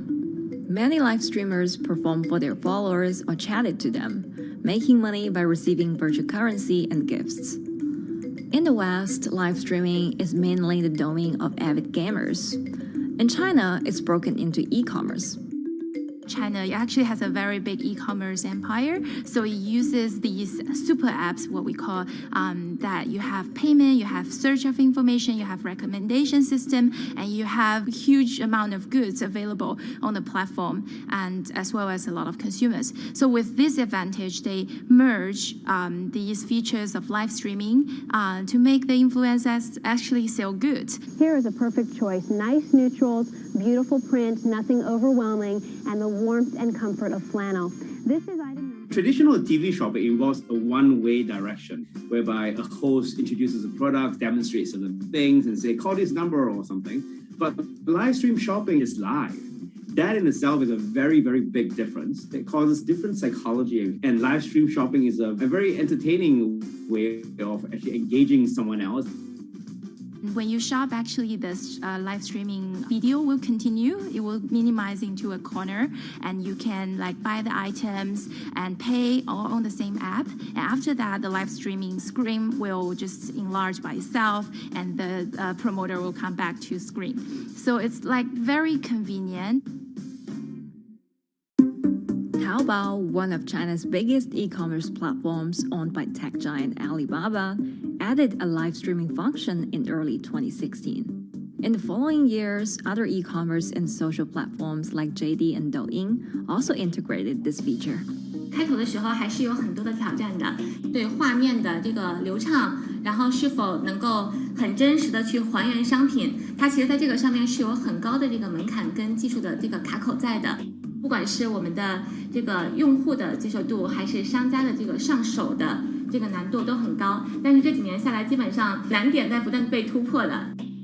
Over $70 billion worth of goods was sold via live stream on Taobao in the years through March 2021. Latest surveys show that over 60% of live stream users in China were watching shopping shows, and over 65% of them shopped at least once via live stream. In 2020, live stream shopping got a huge boost during the pandemic, when millions of people were in lockdown and many retailers were pushed online. People, during the lockdown, felt like there's a need for more social interactions. This live platform creates an interesting kind of environment that gives people the sense that I'm actually interacting with you. And then live stream shopping brings in a lot more variety of things that people could buy and satisfy, the sense of like losing control, especially during the pandemic. At the heart of this craze are the top influencers who have tens of millions of followers and sell products worth millions of dollars every night. They often use their star power to get bargains from retailers, which in turn boosts their own sales and influence. So if you think about China's live streaming, you have to know the king and queen of the influencers. The queen of live streaming, Via, she is actually having the biggest viewership and the biggest sales volume for a long time on Taobao platform. She can sell everything from like Gucci sunglasses, lipsticks, homes, and cars. One time she offered her followers to go on a Tesla ride with her, and she even, for once, sold a rocket launch in her live streaming room for 40 million yuan.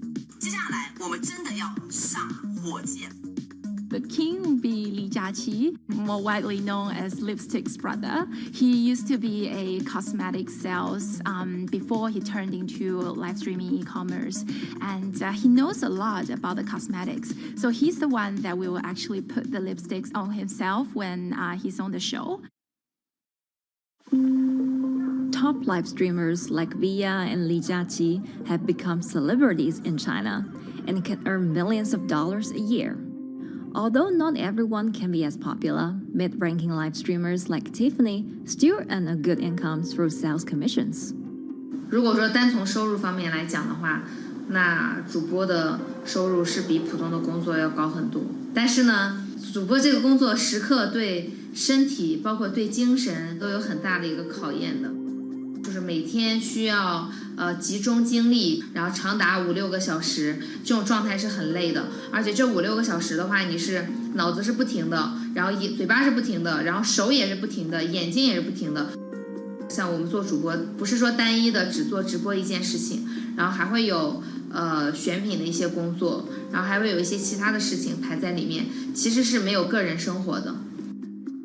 那我觉得增强粉丝影响力的话，不是说某一件事情。可能今天做了什么事情你就增大了影响力，而是每天不断的内容的输出，粉丝不断的可能对你的了解，慢慢的信任你。没有芝麻酱的味道，如果吃不习惯的话就慎买。A lot of successful live streamers are generally very good at communication. They're very good at at articulating very simply what a product does, what a product doesn't do. In order for them to sell, they need to be trustworthy and appear trustworthy, and they need to, show in some ways that they're authentic, right? So for Via and Li Jiaqi, they are able to articulate that quite a bit through their body language, through what they say. For example, Li Jiaqi will also sometimes say bad things about certain products because to him, that's his honest opinion, and sometimes people want to hear that. And so they seem very credible, they seem very trustworthy, and don't forget, they're also very entertaining and very interesting. If you're familiar with Li Jiaqi, he won a Guinness record for like the most lipstick applications to models in like 30 seconds. So if you're able to create a lot of buzz with interesting things that you do, people who may not want to buy lipsticks will also stream in just to watch what he does. And then from there, you might get hooked. 这就是一般女生出门的时候涂的口红的颜色。 Live streamers also use sales techniques such as limited time or supply. This sense of scarcity can often encourage viewers to buy. The platform in itself creates and enhances some of these things because you see it live. Something we call social proof has taken over, meaning that, hey, other people are interested, other people are joining in, other people want the same product. And they add it in a chat and they ask questions and they say, oh, I want this too. What happens then? It makes the whole product even more scarce. But it's not just influencers. Local farmers, luxury brands, even mutual funds have also started their own live stream shows. Working with very top-tier live streamers can be risky. It's not necessary that the benefits will end up with the brand. So we see company executives opening their own shows. And we see like P&G have their own sales room, which runs shows every day as well. We also have like local governors in like small towns to sell their agricultural products. So the live streaming is definitely transformed the way product owners can think about how to reach their consumers, and it enables a lot of players to actually sell. Live stream shopping is going global. Merchants in Southeast Asia have embraced this trend. And in the West, Amazon has upgraded its live streaming function, adding interactive features like chat rooms. Companies, including Google and Facebook, are also developing and investing in technologies to integrate video and e-commerce.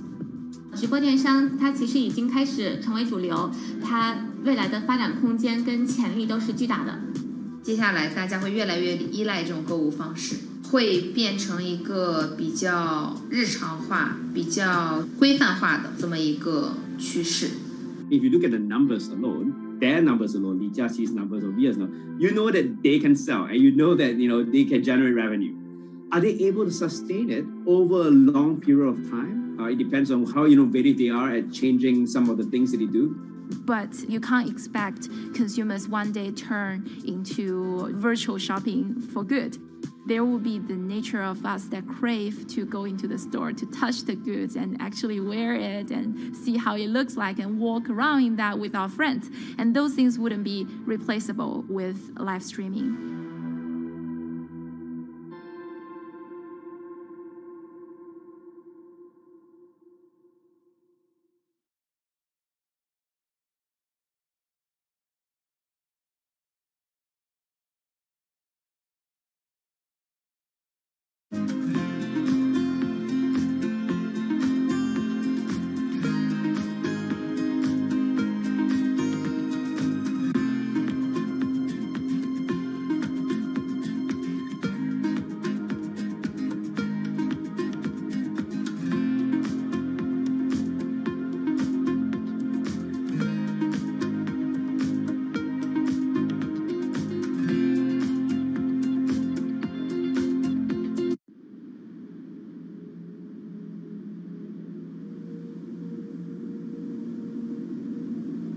You could imagine that the oceans are actually the largest battery. We're storing huge amounts of energy in the oceans. The wave motion can be very deep. It can extend down several hundred meters. And once it gets to the near shore, from about 50 meters, the whole water column is moving backwards and forwards. As we search for ways to reduce our reliance on fossil fuels, some are looking to a largely untapped potential source of renewable energy. In theory, waves off the coast of the United States alone could generate over 2 trillion kilowatt hours of electricity a year, enough to power more than half of the country. Waves intensify and subside not as quickly as the wind, and that means that it can produce a smoother power generation curve. One of the potential advantages of wave energy is that it could act as a complementary source of power compared to other renewables on the grid if it were to be scaled up to commercial scale.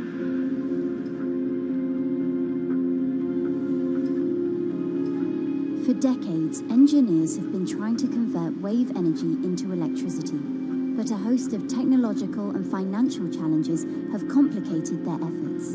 In the years from around 2006 to 2015, there were a spate of bankruptcies in the sector, and this was largely because of a lack of kind of continuous proven projects out at sea with reliable electricity generation. Since then, companies have been trying to develop the technologies at a steadier pace and with a smaller cash burn. But the same questions remain. Can companies develop devices and technologies that actually work? Is wave energy just a novelty or something that can become a major renewable energy source?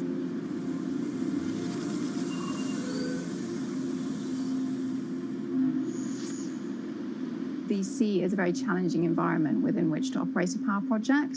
So seawater is corrosive and conditions are very rough. So this means that power projects don't have a very long lifetime, and it increases operating and maintenance costs. Partly because of that, many early wave energy projects hit rough waters, such as the Palamas Wave Energy Converter in Portugal and the Isla Limpet project in Scotland. But that hasn't stopped others from trying.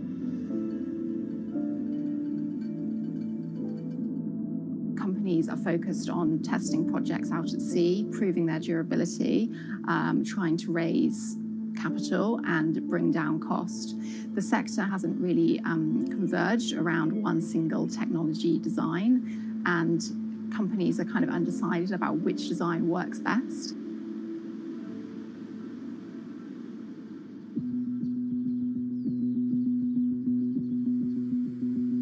Finland-based AW Energy is a veteran in the sector. The first proof of concept of the company's device was made in the 90s after diver Rauno Koivusaari observed the strong back-and-forth movement of a hatch cover in a shipwreck in the Baltic Sea. The waves are generated far from the coastline, so the wind blows on the surface of the water, causing the water particles to rotate, and that rotation extends deep down below the surface, and the waves can be very long. They can be several hundred meters long. And as they come into the near shore, this rotational energy turns into an elliptical energy, and eventually backwards and forwards, as you probably noticed if you've been swimming on the seashore in large waves, you're pulled in and out. That's the energy that we're extracting. There's a sweet spot where we deploy, so around 10 to 15 meters of water depth. That's where there's still strong wave energy coming in. After years of research, prototyping and testing, the company has deployed Wave Roller, a 350 kilowatt device in the waters of Portugal. Wave Roller has an 18-meter wide and 10-meter high steel panel fixed to the seabed via a floatable foundation. The panel moves back and forth with the waves, capturing the energy. It's submerged in the depth of 15 meters, so it's protected from the extreme waves. We generate electricity by capturing the movement with hydraulic circuitry in a machine room underneath the surface. That hydraulic energy we turn to electricity with hydraulic accumulators and hydraulic motors, and also a generator. The Wave Roller has survived large waves at sea for over a year and delivered electricity via an underwater cable to the grid in Portugal. Meanwhile, the company has won a €2.5 million grant to work on an upgraded version of the Wave Roller, aiming to increase the electricity generation capacity to 1 megawatt. The upscaled device would have a bigger panel, 2 power takeoff units, and improved software to control the energy production. We have taken into use a wave prediction algorithm that kind of tells us what kind of waves are coming in to our device. That gives us few seconds to prepare for capturing more energy, and the difference in that is significant. Our future plans are to deliver technology around the world. So I'm hoping we can be working on delivering technology to projects in Asia and also in the American continent as well.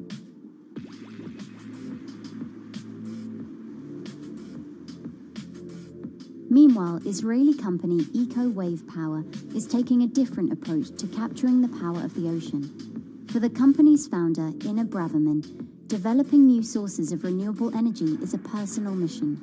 I was born in Ukraine in 1986, and 2 weeks after I was born, the Chernobyl nuclear reactor exploded, causing the largest in history nuclear disaster. I was one of the babies that got hurt from the negative effects of such explosion. I had a respiratory arrest and a clinical death. Luckily, my mother, a nurse, approached my crib on time and gave me a mouth-to-mouth resuscitation, which saved my life. I got a second chance in life and decided to do something good with it. Growing up, Inna wanted to be a politician to positively change the world. After working as a translator at a renewable energy company, she decided to change paths. Solar and wind energy were fully commercialized. There were a lot of amazing technologies implemented everywhere. I saw that wave energy, although it's an immense source of electricity, the biggest companies in the world are trying to develop wave energy with no success. And there was kind of a race going on in the world of who is the company that is going to develop a viable wave energy solution first. In 2011, the then 24-year-old Inna co-founded EcoWave Power. Instead of installing devices offshore, the company's devices are attached to existing breakwaters, jetties, and piers. Our technology is very cost efficient, especially in comparison to the offshore technologies, because we don't need any ships, divers, underwater mooring or cables. We install on existing man-made structures, and all our expensive equipment, the generator, the hydraulic conversion unit, the automation, is located on land just like a regular power station. This is the EcoWave Power conversion unit that has been operating in Jaffa Port since 2014 until 2020. Here you can see how the technology works. Basically, the floaters are going up and down and pushing the hydro cylinders, which transmit biodegradable fluid into land-located accumulators. A pressure is being built. The higher the waves, the higher the pressure, which is used to turn the hydro motor, which is turning the generators. The whole system is controlled by a smart automation system, which you can see right here. And in case of upcoming storms, the system automatically raises the floater above the water level and keeps them in the upward position until the storm passes. The company has been operating a 100-kilowatt grid-connected device in Gibraltar since 2016, which is enough to power 100 households. Currently, Inna and her team are working on another 100-kilowatt project at the port of Jaffa in Tel Aviv. The project will be also the first time in the history of Israel that wave energy will officially connect to the electrical grid. And our goal going forward is to expand it to all suitable breakwaters in the city of Tel Aviv and to supply a significant part of the city's electricity needs. Today, engineers and entrepreneurs are still trying to crack wave energy.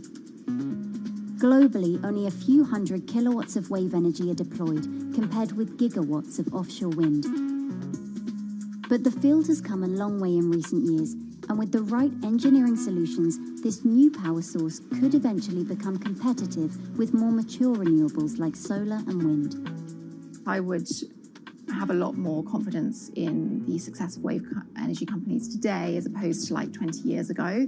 But in the next few years, or maybe the next couple of decades, it will be more likely to be used in remote locations like islands that are otherwise dependent on expensive diesel power, or out at sea on gas decommissioning rigs, or for powering underwater autonomous vehicles. So definitely, wave energy can compete with other renewable energy sources, but I personally believe that this is not a competition. In order to have a 100% renewable energy friendly world, we need all renewable energy sources to work together.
Who are all these people from? Who are all these people from? Don't shout at me. So can you please tell me? I'm not going to... please wait. You know, I've covered a lot of companies. I've covered a lot of Machiavellian companies where, you know, people play rough. I don't think I've ever seen anything on the scale of Nissan. He is making you, but you act for Nissan. I mean, it's corrupt. The system is... One of the most dramatic elements was Ravinder Passi's home being raided by court officials in Yokohama. You scared my wife. You scared my children. I worked in Nissan for 16 years. So Rav Passi's journey into the darkest recesses of the Japanese corporate world started when he was the general counsel, the highest corporate lawyer position in the company. In the past few minutes, Nissan has revealed that its chairman has been arrested after allegations of serious misconduct. He was tasked with investigating Carlos Ghosn.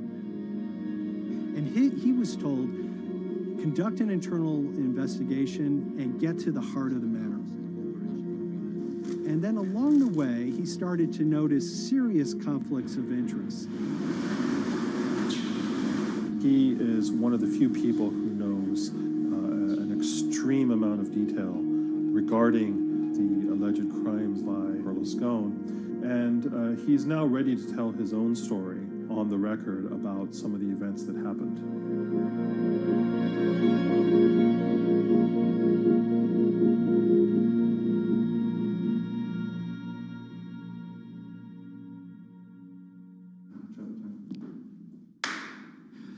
My name is Ravinder Passi. I'm the former Global General Counsel of Nissan Motor Co. Limited. And you could say, yes, I had a front row seat in terms of what was going on. When Carlos Ghosn saved Nissan years ago, he was depicted in Japanese comic books as this hero, and now maybe we'll see comic books where he's the villain. In corporate Japan, Nissan was quite an unusual company. It was led for 2 decades by a non-Japanese executive. Well, Carlos Ghosn was a hero in the Japanese business world. If you had a global business celebrity in Japan and worldwide, it was definitely Carlos Ghosn. In a country with few foreigners at the top, he stood out. But over the years, he saved Nissan from bankruptcy, allied with Renault and Mitsubishi, and turned the alliance into one of the most competitive in the world. Yet as the years went on, you know, I think his ambitions changed a little bit. He started thinking about legacy plays, and one of them was to really tighten the alliance between Renault and Japan. And unbeknownst to him, there was a contingent of senior Nissan executives that were really felt threatened by that move. They really thought that they would lose complete control of the car company, and even in the government, there was probably a little bit of anxiety about a national champion in the auto industry falling under full-blown foreign control. Carlos Ghosn was an auto industry leader, respected by many in Japan. Now he's in jail. The arrest of Carlos Ghosn came completely out of the blue. This was in November of 2018. He was coming to Japan on Nissan's corporate jet for a regular executive meeting, and he was met on the tarmac by Japanese authorities who whisked him away to a jail and charged him with financial misconduct crimes. So what happened was that a power struggle ensued inside the company, and somewhere along the way, it was criminalized. By that I mean that there were allegations leveled at Carlos Ghosn about the way he reported his pay to Japanese authorities, the way he handled money inside the company, that in other contexts might have been a board action, might have been handled internally. A number of executives at Nissan decided to take this difference and take it over to the Tokyo prosecutor's office, and that unleashed a chain of events that would shake the entire auto industry. So after Carlos Ghosn was arrested, Nissan launched an internal investigation into the events that led up to his arrest. So Rob Posse was tasked with investigating Carlos Ghosn, and he was told, get to the heart of the matter, find out what Carlos Ghosn did wrong and bring it to our shareholders. It's really complicated because you had various things coming out of the weeds. 2018, the investigation has started, and we become aware of matters in terms of conflicts, actions by certain individuals that cause some concern because things might not quite be what they seem. So in our story, we really took a close look at Harinada and his role in Carlos Ghosn's downfall. Harinada is one of the most fascinating figures inside Nissan. He's also a lawyer. He's originally Malaysian. Hello, Mr. Hari. And he had a meteoric rise through the company and became very, very close to Carlos Ghosn and other top figures. He had a front row seat at all the major strategic deliberations at the company. And when he discovered that Carlos Ghosn, as his final legacy play, was going to tighten the relationship between Renault and Nissan, he made a decision to go against Carlos Ghosn. And he became one of the key figures that decided that Carlos Ghosn had to go.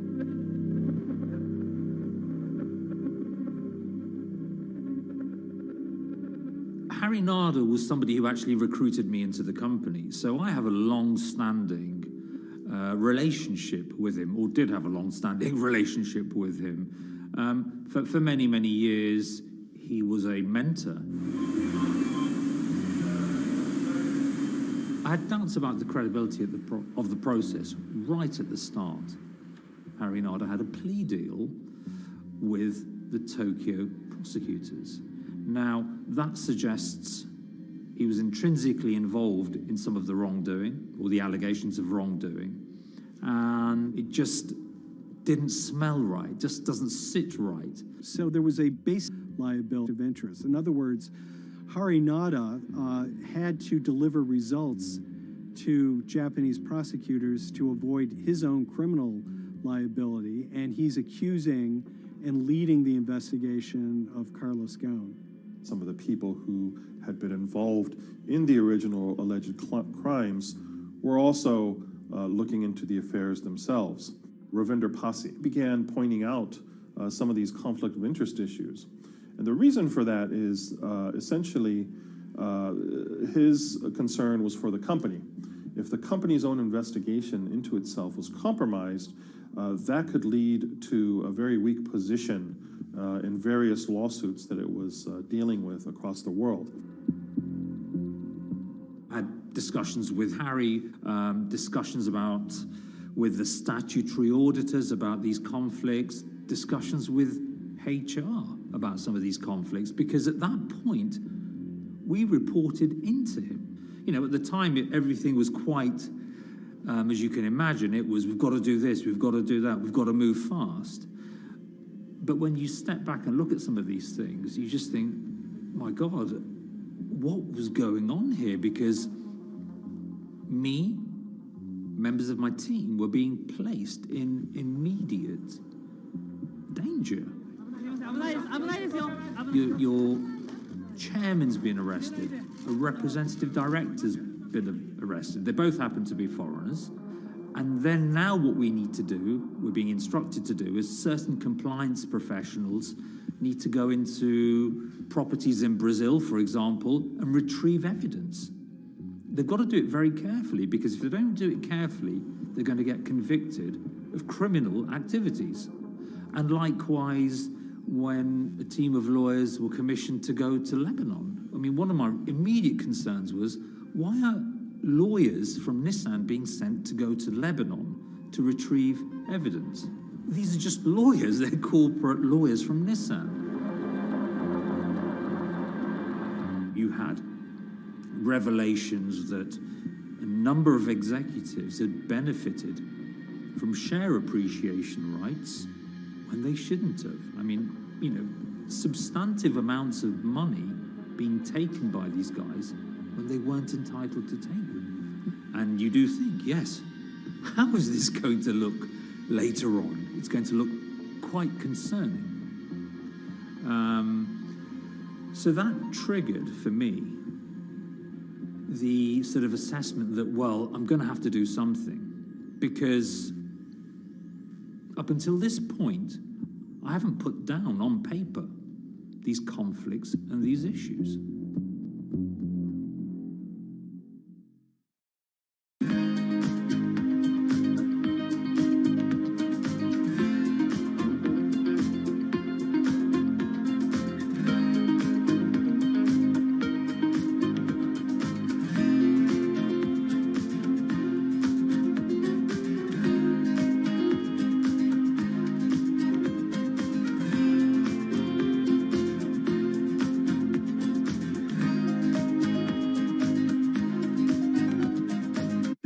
So Rob Posse makes a fateful move. He writes this letter to the board listing every suspicion he has in great detail, backed up by evidence, backed up by memos, of why this internal investigation had serious problems.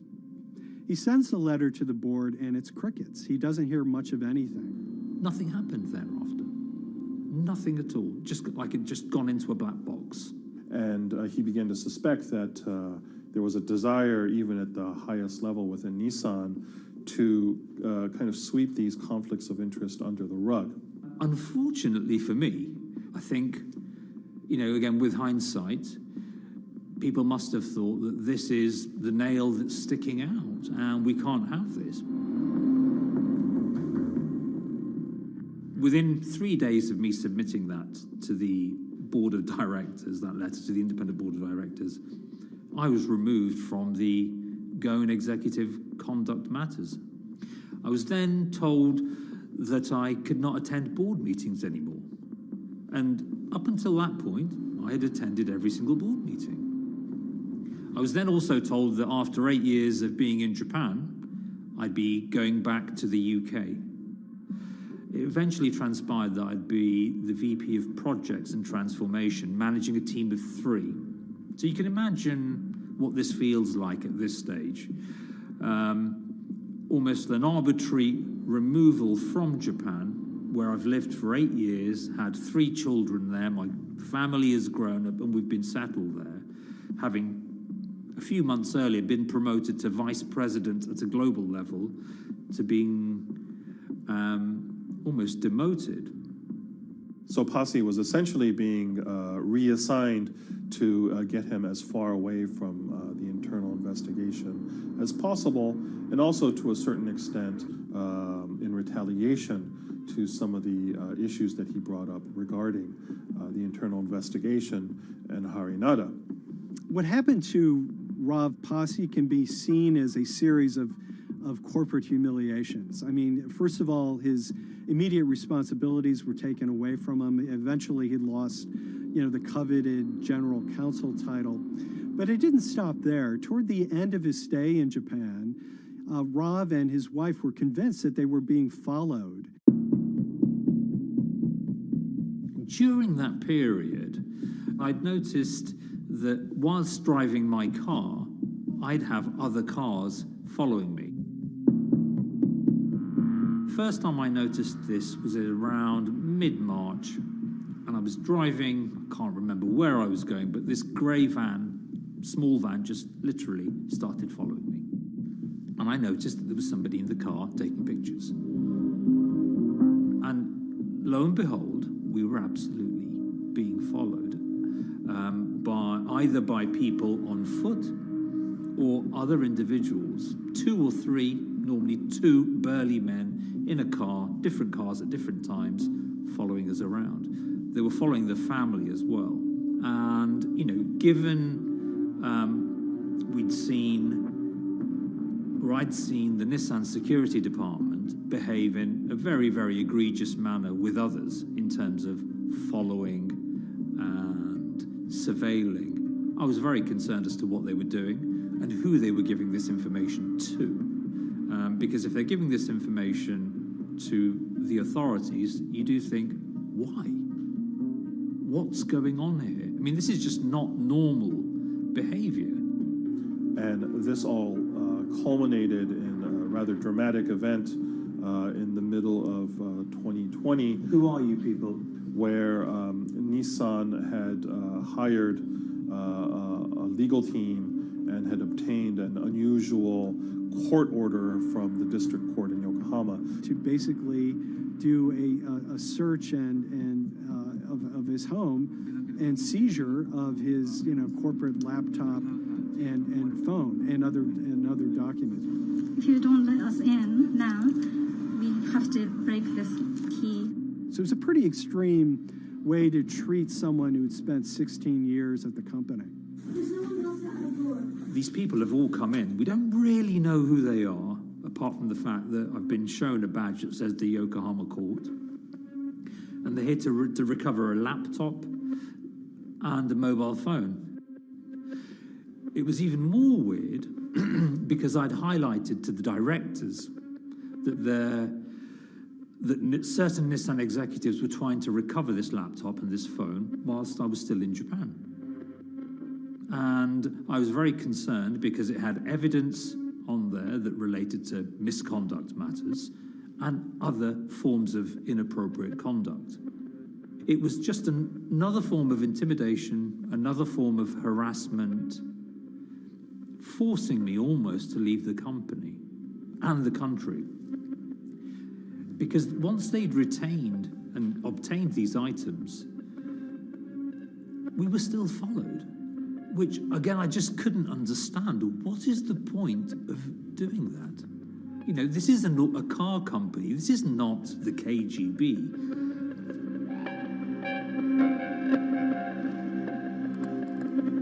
I think it's fair to say that Rob Posse didn't have full battlefield awareness of all the intrigue going on at Nissan. I mean, Harinata is interesting because he's both charismatic and charming, and one of the most brutal corporate infighters one could ever run across. This is a confidential company email, right? You should not have this. If he had fallen into line, he would probably still have his job at Nissan, be paid very well, and continued his work. A career that he spent 16 years building at Nissan is irretrievably broken. It's been smashed to smithereens. He and his family paid a huge price, certainly. But in terms of being able to sleep at night, I think, he's come out ahead. I highlighted issues to the highest levels of the company so that they could be dealt with appropriately by those in charge. There was no response to those, and there was retaliation against me. What's really profound, like absolutely profound, is that none of your colleagues, I mean people who you have known for years, forget it. Yeah. You're on your own. Yeah. And you got to be ready for that. You've got to be ready for that. If you take it on anyway.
This is the awful truth.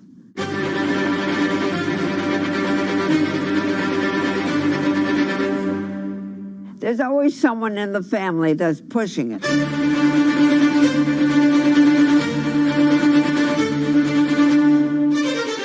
This lady does not deserve to be taken advantage of, especially at your age with your own grandchild. Yeah.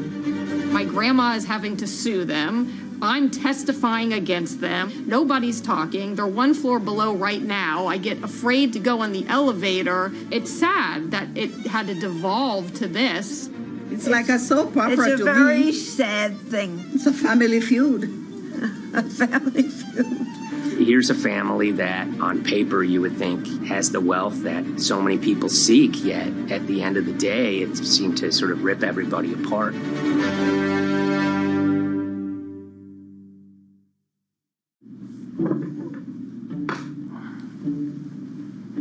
My name's Tom Schoenberg. I'm a senior reporter here at Bloomberg News, cover financial enforcement. I was approached by someone close to the Schottenstein family and asked whether or not I would be interested in writing about Beverly Schottenstein and this case that she had against JP Morgan. And it was immediately clear that there was a great story here to be told. So I started just, assembling all sorts of documents that the family made available to me. That included a diary that Beverly had begun writing when she started having suspicions about what was actually going on with her money. Beverly obtained her wealth from the Schottenstein kind of retail empire that has at times included Big Lots, Value City, American Eagle Outfitters, DSW Shoes.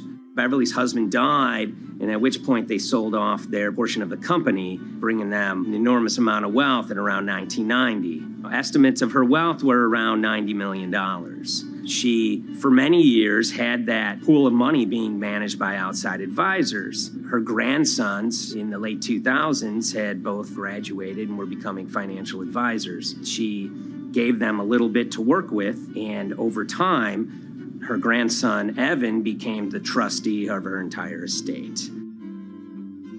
Managing sort of family money is not a conflict. In fact, some ways in wealth management, it's kind of how you get your start. It's kind of the seed that you need to sort of get going in the business. But Beverly started having suspicions that something was wrong probably in around 2016. Well, there were suspicious things, but taken separately without everyone talking about their own experiences, it was hard to really put it together. She had written a check to her caretaker, Dawn, that bounced. So she went down to her local Chase branch to sort of find out what was going on. She wasn't getting paper statements in the mail, so she asked them to print out a number of her statements having to do with her checking account and her credit card account. So we went to the bank and asked for the statements. And she got a whole year and going through all of them, page by page by page. And it was there she saw all sorts of charges that she said she didn't authorize or didn't know about. I was becoming very, very suspicious. I was starting to look in the money part, and that's what bothered me more when I saw that money was going. And I was not a big spender. Around the same time, Dawn, she starts noticing Beverly's son, who lived in the condominium below her, came up with Evan with a shredder and started grabbing papers in her office area, including some with JP Morgan letterhead, and just started sitting at the kitchen table, just shredding documents over and over. Yeah, they came in one morning. They used to do it in the back. Through the back door, and they brought the shredder inside. And then they went in the drawers in the office and took out all the papers, and they started doing it. I was very suspicious because I know you don't go around and destroying papers. Beverly said that they had done this many times before. That's when she said to me, Dawn, I'm going to write my feelings in this black book. Diary. And it's a diary, and she started writing. Each day she would write a little at a time. Around the holidays of 2018, a package had arrived, a FedEx package, and in it were materials about a venture capital fund based out of the Cayman Islands. Dawn and some other family members take a look at this, and they see that Beverly is signed up for this fund to the tune of $5 million over the course of several years. And that was really the beginning of it. That was sort of the tip of the iceberg when it became obvious that something was going on, that my grandmother really wasn't aware of this fund. You know, Beverly started to panic. She got really upset and called, JP Morgan's headquarters in New York and asked for Jamie Dimon. She said she was told someone would call her back, but she says that never happened. She wrote a letter to Evan and Avi, and in there she laid out a number of things that were concerning her: unauthorized trading, the checking account. She had about $1 million worth of jewelry in a safe deposit box, and that her son Bobby had the key to that box, and that jewelry had gone missing. All this was kind of packaged in this, 5-page handwritten amendment to a will and trust. There's such an evolving narrative about why the jewelry was taken. The only truth we really know is that the jewelry is gone. But why it happened, there have been a lot of different stories. You just don't take your mother's wonderful things and hand it out. And they emailed that note to JP Morgan to seize all activity on her account. And it ended up setting off a firestorm after that. As soon as they got this email that there was a cease and desist and that she wanted to send her money and change brokerage firms, they were actually vacationing one floor below downstairs. They're there right now. The next day, Beverly's in her place. The granddaughter's still in her place visiting. Dawn is there, and up comes Bobby kind of barging through the door.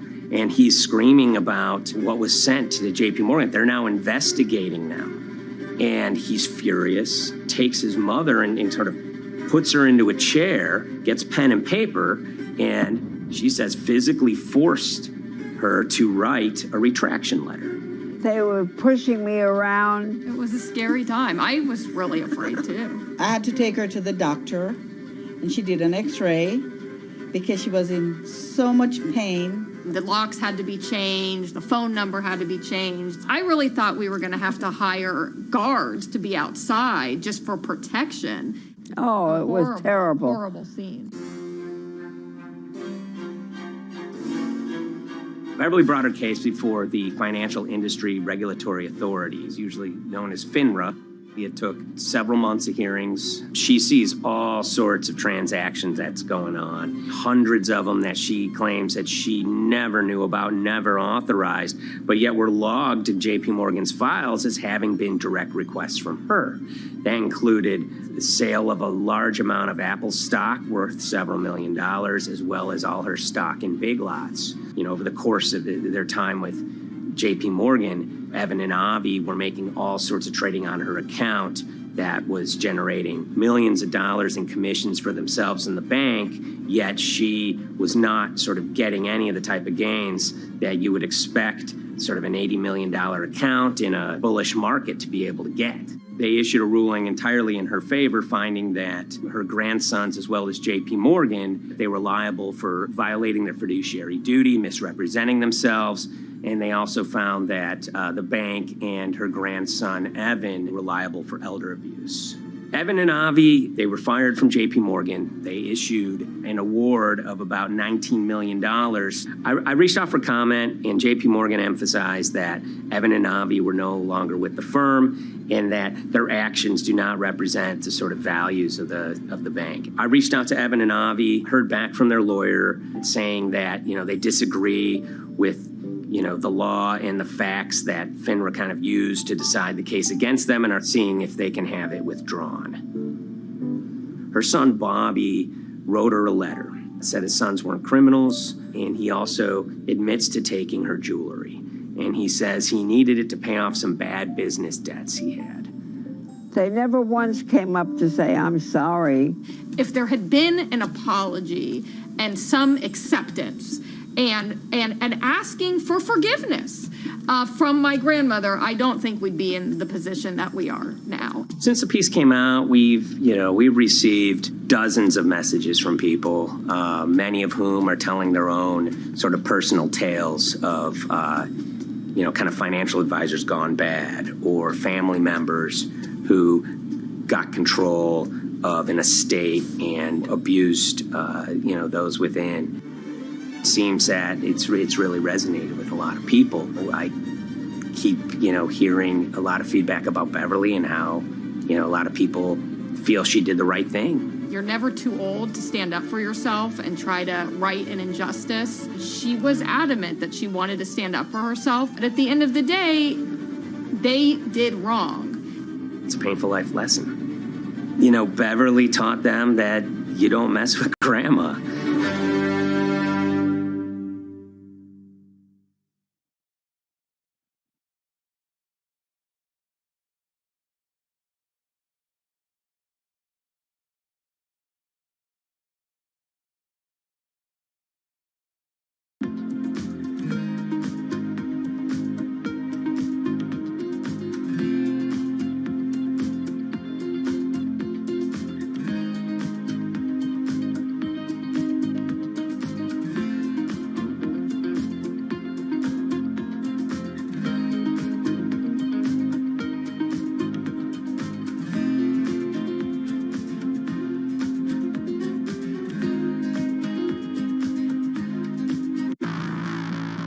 On April 20th, oil markets did something they never had before, and they crashed, went into negative territory and closed the day at minus $40. Meanwhile, in a place called Thaden Boyce in Essex, a group of 9 traders, led by a guy called Cuddles, made $660 million over the course of a couple of hours. The price of oil has collapsed to a record low. We've never really seen anything like it. WTI this morning down more than 35%. People maybe wouldn't have been so surprised if the oil price had fallen to zero, but the oil price went to minus 38. It went far lower than anyone had expected. And so lots of people in the market were saying, well, hang on, something else is going on here. A couple of months later, I started to get wind through a kind of network of sources that a tiny firm in the outskirts of London had made a huge amount of money that day and potentially had some part to play in what happened. The information we got was that 9 traders at Vega Capital London had made in the region of $660 million in one day. As a group, I think they made as much money in one day as Apple makes from its international sales in one day. I mean, it's an insane sum of money. Did they pull off a fantastic trade? Did they predict the way the market was moving and get it absolutely right? Or was there something else going on, and had they actually done something that breached market rules in a bid to sort of push the market? And that investigation is ongoing.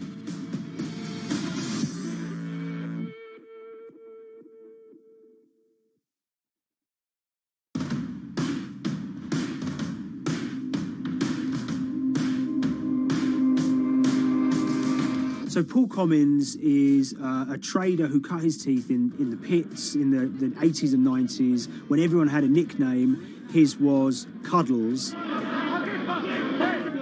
If you can imagine, that was a very sort of cutthroat type of world where people are doing, hundreds of thousands and millions of dollar trades by shouting at each other, giving hand signals, and then sort of scrawling on scraps of paper. The culture of the trading pits in London was very influenced by the working class guys who became traders there. They weren't like the city bankers that had gone before them. They weren't usually Oxford or Cambridge.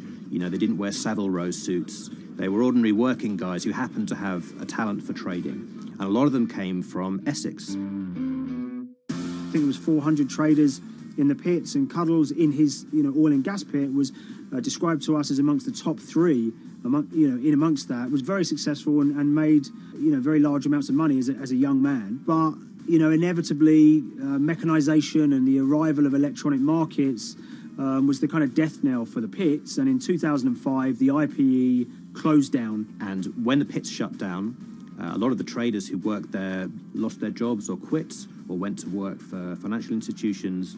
But Paul Commins decided to start his own trading collective out in Essex.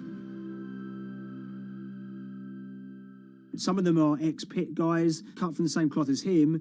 Lots of them are actually sort of in their 20s, and they're his, drinking buddy's son, or they're his own kids' friends from football.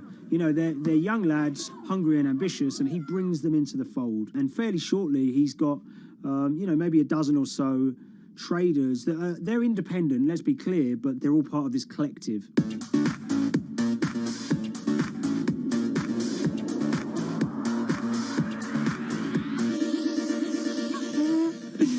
Yeah, I'll let Liam deal with Essex. I am from Essex, so I feel like I'm free to get into this. Sweet, as they say. If you were to ask someone in Britain how they would imagine a kind of Essex person, they would see someone who's maybe slightly flamboyant, with a sort of Cockney accent, a sort of Guy Ritchie-style accent. Not afraid to splash the cash, but it's probably pretty bright and has done well for themselves. Don't even make sense, does it? But, these guys, they drove around very nice Rolls Royces and Bentleys. They went to places like Marbella on holiday. Thaden Boyce is a very wealthy place. You have to have considerable income to be able to afford to live in that village. It's a really nice place to live, and it's 20 minutes tube ride away from the city. Earlier in the summer, we have this lead, which is that there's this tiny firm called Vega Capital London, and they were the biggest winners from the biggest oil crash in history. Anyone that covers markets is going to be surprised about that. You're thinking your BPs of the world or your Glencores, but it's this tiny firm. And one of the big challenges that we had was actually finding out who worked with Vega Capital. It wasn't immediately obvious, and at first we had absolutely no idea.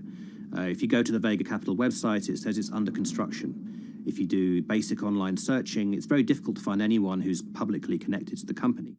So inevitably, we're incredibly curious at this point. Like, who the hell are these people? The more reporting we did, the more it became clear that this group were connected socially as well as professionally. They went to weddings together, they played golf together, they would go on holiday together. We found out that a number of them were members of the West Ham Supporters Club in London. A few of them started companies together, so you could see all the connections between them and start to see a distinct group emerging. And it really just was this kind of shock that, this wasn't just like a hedge fund or a firm you'd never heard of. This was actually a group of buddies who all had the same experience on this day and had all made a huge amount of money. So if you're an oil trader, there's a number of different ways you can trade, and probably the most popular is WTI futures contracts. And it's basically a contract that says, I'm going to buy 1,000 barrels of oil from you at this point in the future, or I'm going to sell 1,000 barrels of oil to you at this point in the future.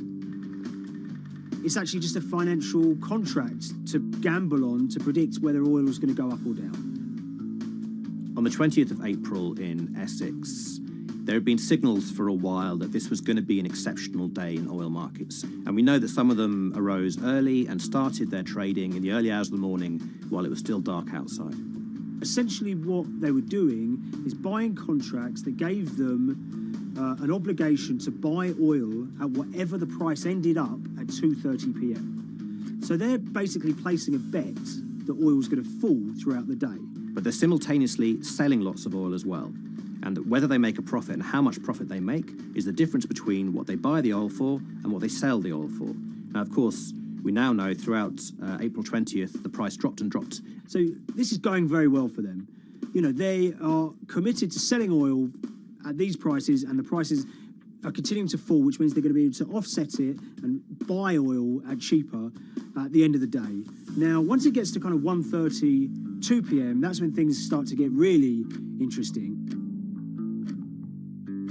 Suddenly there's a kind of influx of buyers and sellers, as desperation increases in the market and trading volumes go up.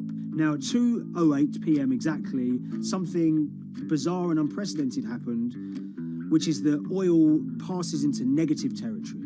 And it fell to a record level of minus $38. We've never seen anything like it, period, in terms of the contraction of the global economy. That huge gulf between what they were buying the oil for and what they were selling it for enabled them to make more money than they ever thought possible. So their profit was the difference between minus 37, and all of these positive numbers on every contract they sold. The price of crude briefly hit minus $37 a barrel. For one group of traders operating from a small office, it was a very, very profitable day. It's important to remember this had never happened before in the history of oil trading. No one could have predicted it. I can't think of another example of where you enter a trade and you get paid on both sides. You get paid both to sell and to buy. It's unthinkable. One thing we know about the Cuddles Trading Arcade is that they were very comfortable taking large risks. And, you have to be clear, this was a large risk. Yeah, we spoke to oil traders, both people that know these guys and people that don't, and they all say that this is, incredibly risky. And that's actually what stops a lot of oil traders doing trading like this. They simply aren't willing to stomach the risk. But Cuddles and his friends were. So when the kind of final calculations came down, the group of the 9 most profitable traders made $660 million or thereabouts between them. I mean, if you can imagine, I think 3 or 4 of them made in excess of 100 million each. One of the astonishing things about this trade is that 2 of the individuals who made more than $100 million in a single day were in their 20s. One of them was 22 years old. Only a few years earlier, he'd been posting on his social media about doing teenage stuff with his mates in town and going to see girls and rap music.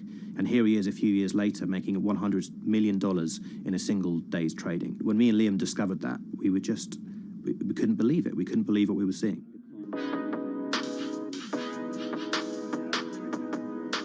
Oil trading is a zero-sum game. Anytime you're making money as an oil trader, someone else is losing it. Amongst the biggest losers were the investors in this Chinese fund, Crude Oil Treasure Fund. There were thousands of them, and they lost everything. Lots of people had put their savings into oil funds. They lost money that day. Big banks and brokers who sort of stand in the middle of trading parties, they lost money that day. And another interesting thing is that oil-producing countries like Kuwait or Canada, they sell oil as an average of the WTI closing price over the preceding month. So the fact that one of those numbers in that average was minus 37 meant, if you can imagine, countries like Saudi Arabia and Kuwait potentially lost a couple of dollars on every single barrel of oil they sold that month.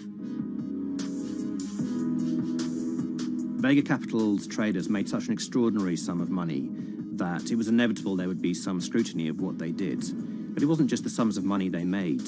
In the vital half an hour before the settlement price was set, they were by far the biggest sellers of oil futures in the market, which is an incredible thing to think about when you consider that the other participants in that oil market are going to be the world's biggest banks, oil majors, BP and Shell, and here you have a group of 9 guys in Essex who are having this significant influence over a global market for oil. I mean, I think you have to assume that if these guys had made $7 million or $10 million, they probably would be celebrating in Essex right now. But the fact that they made closer to $700 million has meant that they are facing understandable scrutiny. We wrote individually to all the Vega traders who did exceptionally well that day, and we got a letter in response from a law firm representing the group. And the law firm was at pains to point out, number one, that they haven't been accused of any wrongdoing, that they all traded independently and separately, and they'd basically all made up their own minds that this was what was going to happen in oil markets based on publicly available knowledge, and decided to execute this trade. What I love about these stories is there's a real variance of opinion, and some people will look at what happened and think that must be dodgy. They all traded at the end of the day. They all made a huge amount of money while all these people lost. That's shocking. But lots of people say these guys are at acute disadvantage. They're in a market that's inhabited by, huge technology-driven funds and firms and oil giants that have got all the advantages in the world, and when you get a bunch of Essex geezers who essentially beat the market and find a way to make a huge amount of money, they should get a pat on the back, really, because that's the dream. Since this happened, a lot of the guys have stopped trading the monthly settlements that they'd done so well at in the past. Several of them have set up new companies. They've essentially gone very quiet. Any kind of social media presence they had is kind of closed down. By all accounts, they're, waiting this out. It's certainly too early to try and predict how the regulatory investigations are going to pan out. We just don't know. There's a number of potential outcomes for these guys. Potential punishments if there are any findings of manipulation against Vega or anyone affiliated with it might be you could be fined, you could be banned from trading, and in the most extreme cases there have even been criminal prosecutions in the past of people who have been found to have been manipulating the settlement and misconduct related to trade at settlement. There are other outcomes too. One obvious one is going to be that they're able to walk away from this life-changing trade with all the money that they made and celebrated as heroes in the trading community. That they'll go down as legends.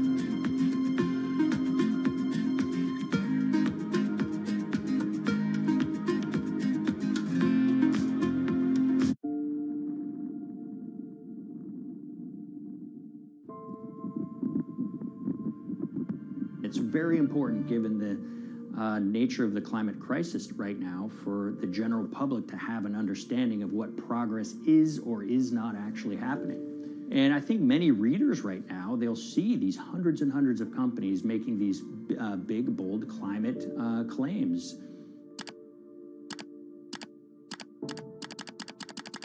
And they would be forgiven to think that we're well on our way to meeting the emission reduction trajectory we need to be on. And the reality of the matter is we're just not on that trajectory. And a key reason for this sort of disconnect is the use of offsets that aren't doing what they claim to be doing. We have a massive potential for sort of willful blindness. We can convince ourselves of things regardless of what the facts are. And so that's what tends to happen in these cases. It's not that anybody is setting out to commit climate fraud. They sort of walk themselves into a situation and they convince themselves of one thing, and that allows them to convince themselves of another thing. But at the end of the day, they're doing something that makes no sense at all.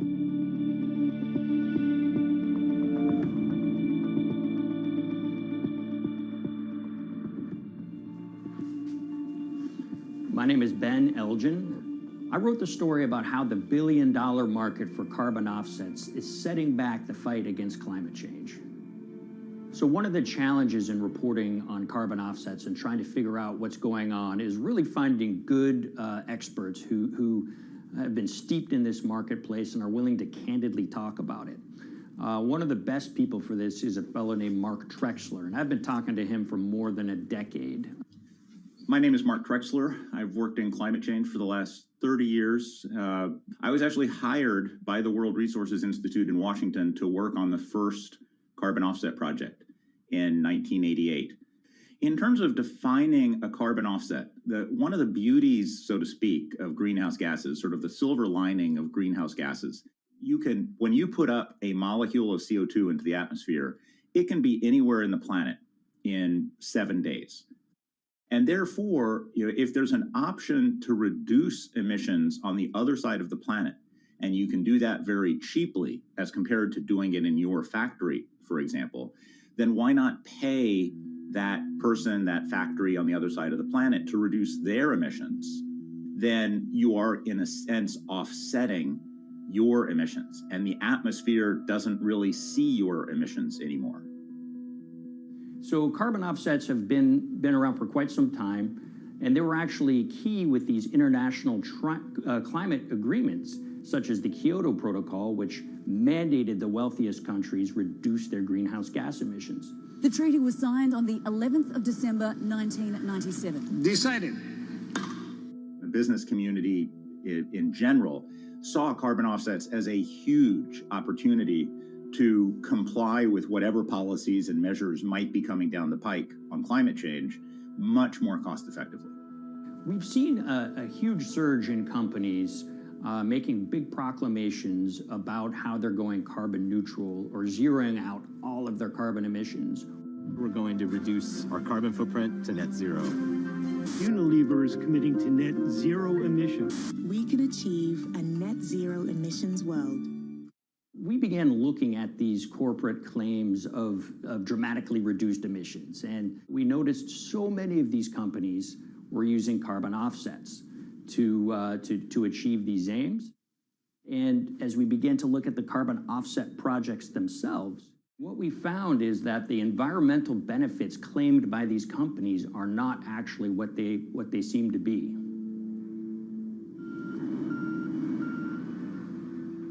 And as we sort of saw and spotted a number of these very aggressive carbon offset projects, which appeared to be generating inflated credits or bogus credits, we saw a number of them were associated with the Nature Conservancy.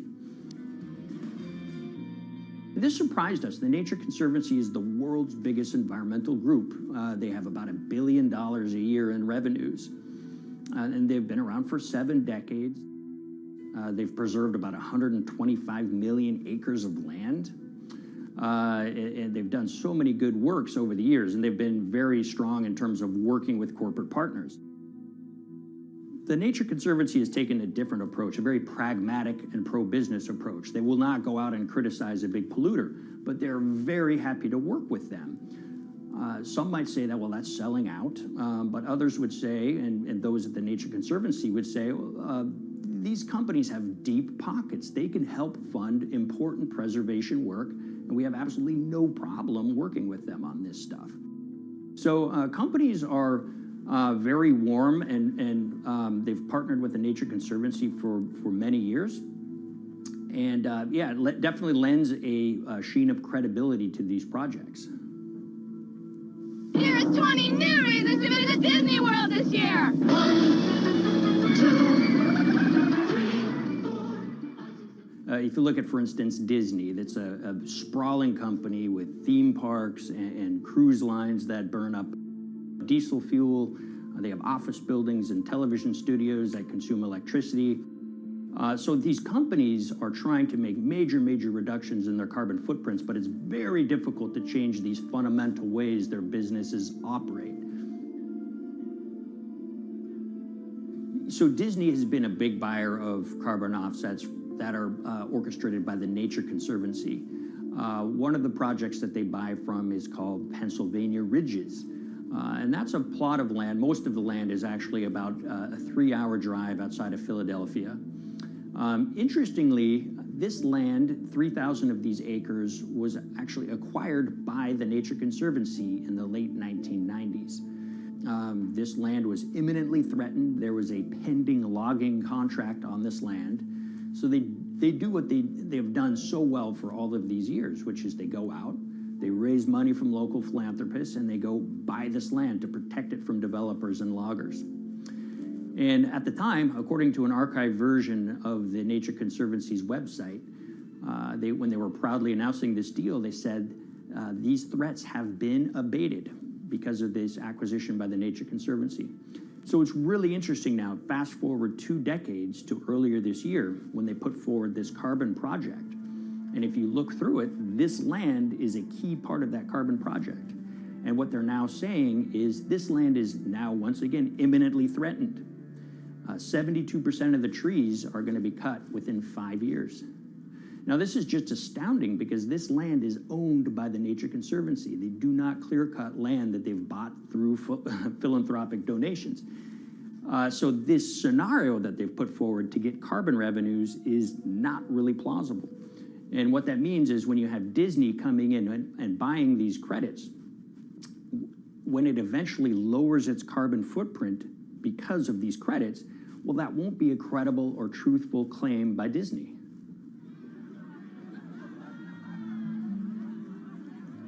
So this is an organization that truly understands the threat of the issue of climate change and is wanting to do its part to address this.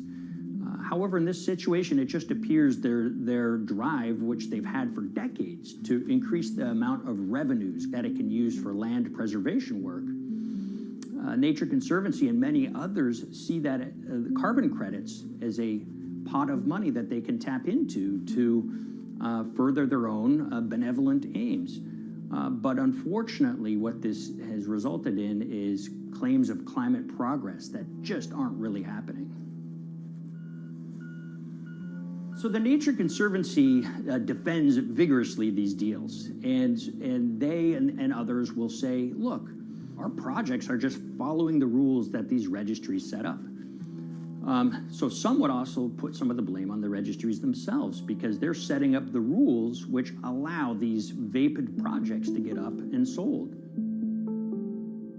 So we've reached out to all of the companies we mentioned in this story, including Disney. They didn't want to be interviewed for this story, but they all told us that, look, we have to rely on the experts out there, and those experts, they say, are these carbon registries that have been set up. Most of these Nature Conservancy deals are set up and sold on this exchange. It's called the American Carbon Registry. Now, it's the oldest of these registries that allow voluntary carbon credits to be sold. They've been around since 1996. What these offset registries do is they set up rules, and any carbon offset project has to follow those rules. But there's this tension that's always there. If the rules are too strict, then it's going to be very hard for carbon offset projects to get up and running. So there's this balance going on where the registries want rules that attract projects, but they don't want it to be so strict where it will disincentivize projects from getting listed. One of the challenges with designing carbon offset systems is that there are normally two people at the table. You have buyers and you have sellers. And to some extent, you have policymakers, but you know, the buyers and the sellers are really the ones with the expertise, with the incentive to really participate hard, make a lot of things happen. And the challenge there is that both of them sort of want the same thing, or they're both happy with the same thing. They're happy with low-cost offsets and a lot of them, because that works for their business model. You end up, though, with nobody really representing the atmosphere, so to speak. Nobody's really representing the climate in those discussions. And so the policies end up biasing the whole system. And you end up in sort of a race to the bottom. And that's what we've seen happen. You know, when it comes specifically to the topic of carbon offsets, you know, I am a fan of carbon offsets in the sense that they can help mitigate climate change. They absolutely can. But, you know, if we're not going to do it correctly in a way that actually does help mitigate climate change, then it's nothing but a distraction. And, you know, after 30 years, you have to start wondering, is it really just a distraction? And that's really unfortunate, but that's where we are. Ultimately, what needs to happen is systemic change. You know, we're sort of nibbling around the edges with some of these different things. We need to change how we produce energy. We need to change how we transport ourselves. We need to change what and how we eat. You know, we need systemic change associated with transitioning to a low carbon economy. A lot of what we're doing today is not promoting systemic change. It's sort of trying to stick your thumb in the dike to preserve the current system. And at the end of the day, that can't really work.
the Hyperloop. There's a good chance you've heard the name by now.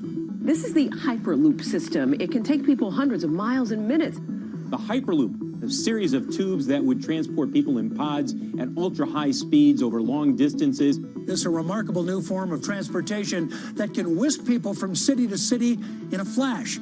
29 minutes from New York to D.C., 30 minutes from L.A. to San Francisco. For years, we've been seeing these futuristic, utopian renderings of some cross between a spaceship and a monorail. But lately, the Hyperloop is becoming much more real. Yes. It was surreal to be even sitting inside a Hyperloop, and just even more incredible to actually be like riding down a track in something that was nothing more than a crazy idea 6 years before.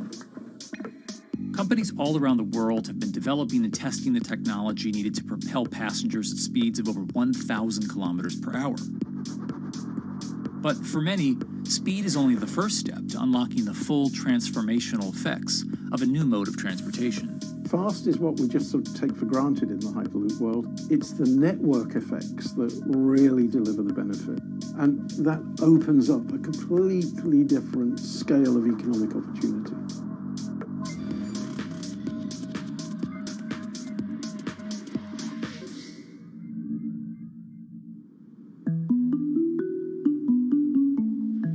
We've got planes, trains, automobiles, and boats for getting around Earth.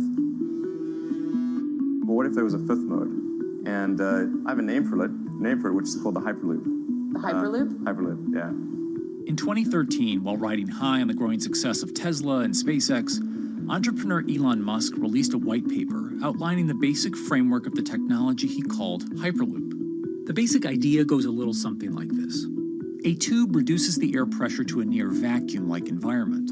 A Hyperloop pod is then suspended in the tube, usually by magnetic levitation. The whole pod can then be propelled forward. Because there's no traditional friction sources like air resistance or rolling friction that would push back against the pod, the Hyperloop is able to move at incredibly high speeds and do so fairly efficiently. Despite its futuristic name, however, the general concept behind Hyperloop is actually pretty old. In fact, New York City's first attempt at an underground public transit system in the 1870s was based on a similar principle. The pneumatic transit system was short-lived, however, only stretching one block and topping out at a rather leisurely 10 miles per hour. While Elon would make some 21st century improvements to this concept and bestow a very 21st century name, he wouldn't end up pursuing the technology itself, instead electing to focus his efforts on something a little bit deeper, literally digging the requisite tunnels via his boring company. It would take another billionaire industrialist who dabbles in spaceflight. No, wait, not that one. Yeah, that's the one. After Richard Branson would make a large investment in the company Hyperloop One, it would be renamed to Virgin Hyperloop. What we've always been trying to do as a company is show that this technology could work, that it could be made safe, and that ultimately it's something that's happening in the next couple of years, not the next 20 years. Josh Geigel is the co-founder and CEO of Virgin Hyperloop. In a familiar tech startup story, he's seen the project go from a garage to a large-scale testing facility outside of Las Vegas. So we started building the first kind of Hyperloop system in 2016. We've done a lot of work, about 500 tests that we've done on that over the last 5 years.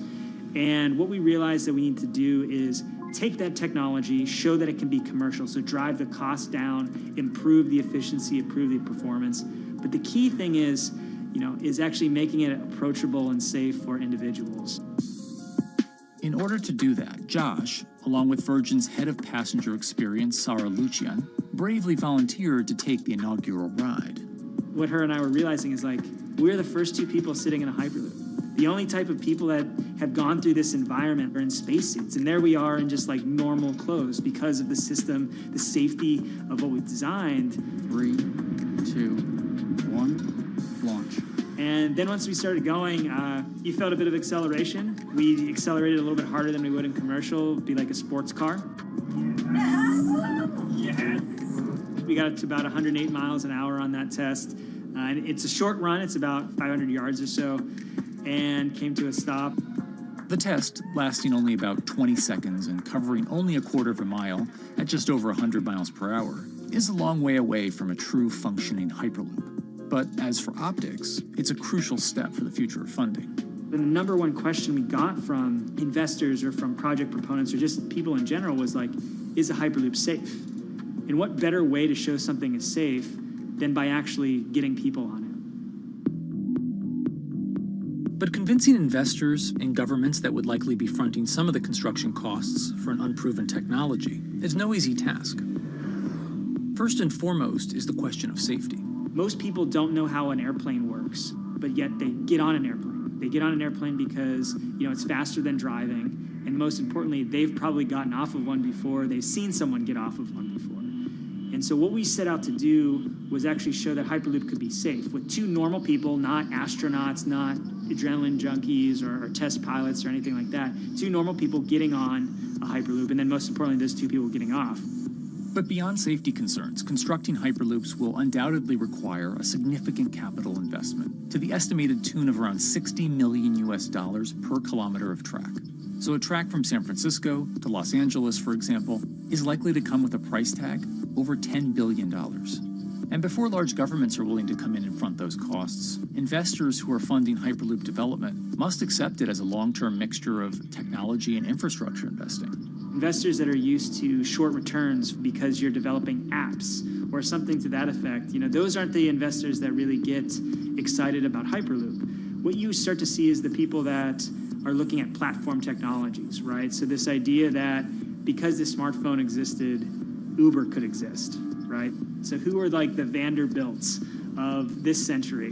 And that's the part where you're going to get a lot more no's than yeses. But those people that have the ability, the fortitude to stick it out, to see the game-changing platform here, those are the people that we're looking for. And since we've done that passenger test, there has been a lot of interest that's really, this is a lot sooner than I thought.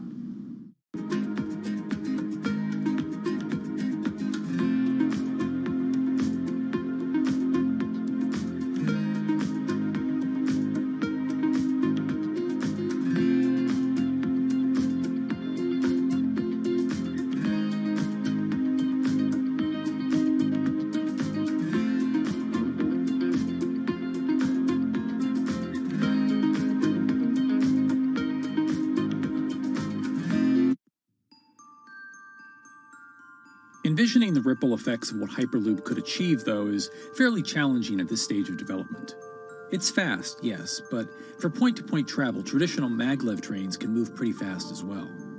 And outside of China, South Korea, and Japan, even those haven't seen much adoption elsewhere due to the high costs and questionable profitability. The Shanghai line in China, for example, loses around $100 million every year. Hyperloop companies, however, believe they can offer something different than traditional railway lines. My name's Alan James, and as far as I know, I'm the only guy on the planet who's written a government-level business case for 300 kmh conventional high-speed rail, 500 kmh maglev, and 1,000 kmh Hyperloop. It's fundamentally about moving people from where they are to where they want to go, when they want to make those journeys, and doing it in much smaller numbers. So pod designs for Hyperloop range from 12 to 28 seats, typically. Why are they small? It's because small enables the network to operate flexibly. And a great example of that is the east-west strategic route across the north of England, from Liverpool to Manchester to Leeds. So to get from Liverpool via Manchester to Leeds by train is just short of 2 hours today. It'll probably take you 2 hours driving as well in average traffic conditions. Net result is those three city regions remain three separate entities: Liverpool, Manchester, Leeds. There's very little commuting traffic between those urban areas. Hyperloop absolutely changes that from the ground up. Liverpool to Manchester is a 5 or 6 minute journey. Manchester to Leeds is also a 5 or 6 minute journey.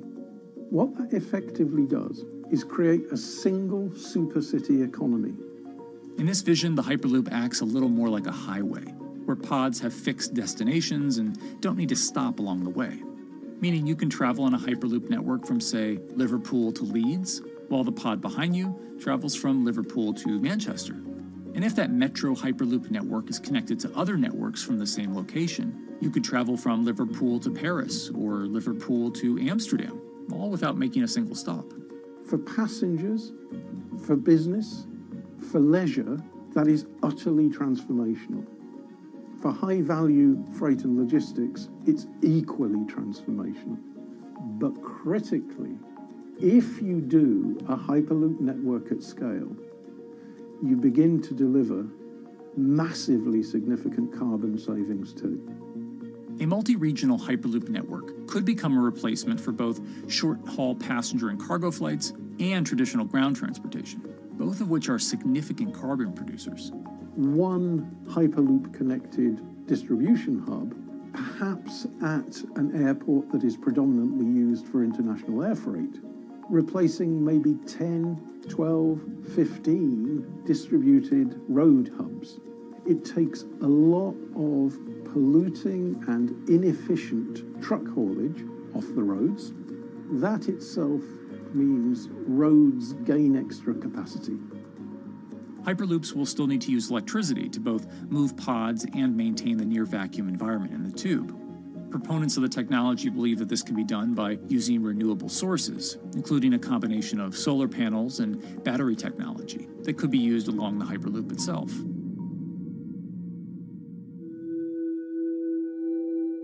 But even with all multipliers of time and carbon emission savings that a Hyperloop network may provide, the investment capital required to actually build such a network becomes even more economically and politically daunting.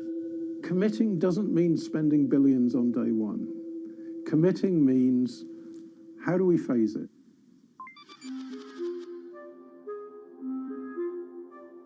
One company in the Netherlands is working to develop that technology, and perhaps more importantly, the international coalition needed to make the Hyperloop network a reality.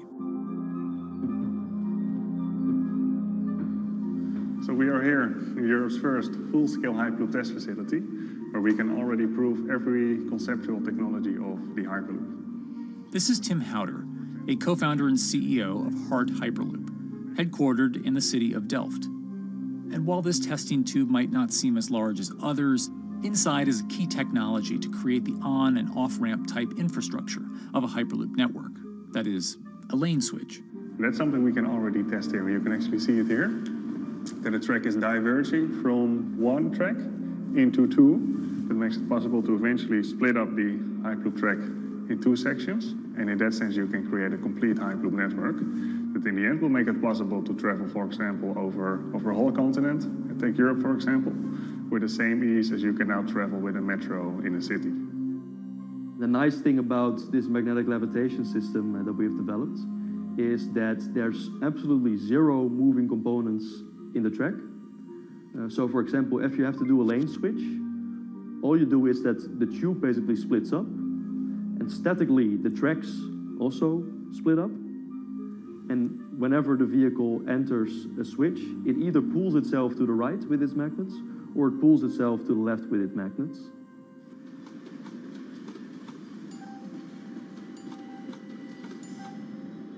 Lane switching on traditional rail requires the physical movement of the rail. Even modern magnetic levitation tracks use lane switching techniques in order to transfer trains from one track to another.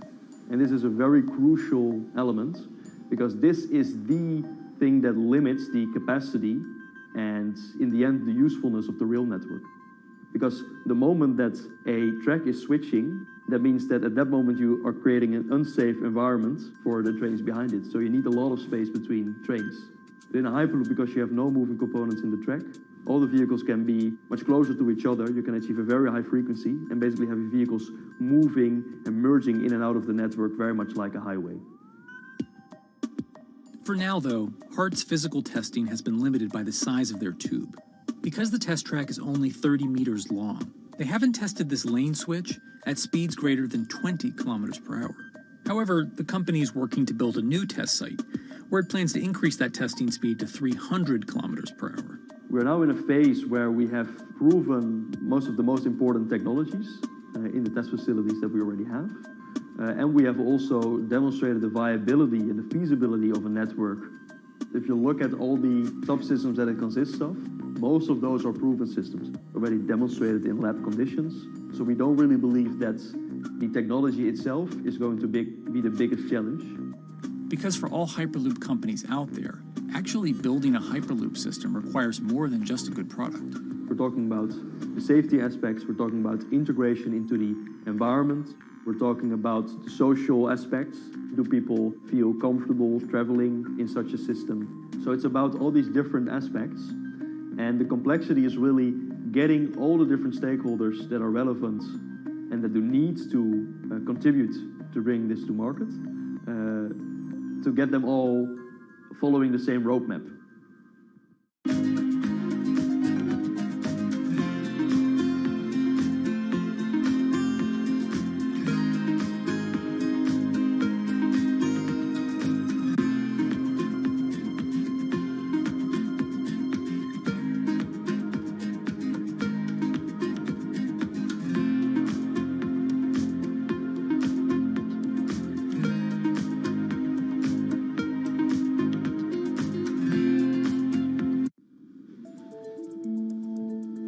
In order to help build this coalition of private and public interest in Hyperloop development, HART in 2018 partnered with other Hyperloop companies from Europe and Canada. The goal was to define, establish, and standardize the framework to regulate Hyperloop systems. Right now we are working with all the Hyperloop developers together in setting up the first, let's say, structure for starting the standards drafting. One of the most important goals for HART is interoperability, which is essentially making sure the different systems can communicate with each other. Interoperability is so important because what we want to achieve is actually have this seamless travel experience. So you don't want to end up, for example, going from Madrid to Paris and then switching because you need to use a different technology to get, for example, to Amsterdam. The idea being that as companies around Europe create the first commercial Hyperloop tracks between individual cities, one day those can all be connected to a larger network. Everyone that believes that Hyperloop is a future transport system also realizes that there is a need to have this network because that's where Hyperloop thrives. Hyperloop is such a huge project. It's definitely not something that you can do on your own or as a single company. So you need to do it with a lot of other companies. You need to have the governments.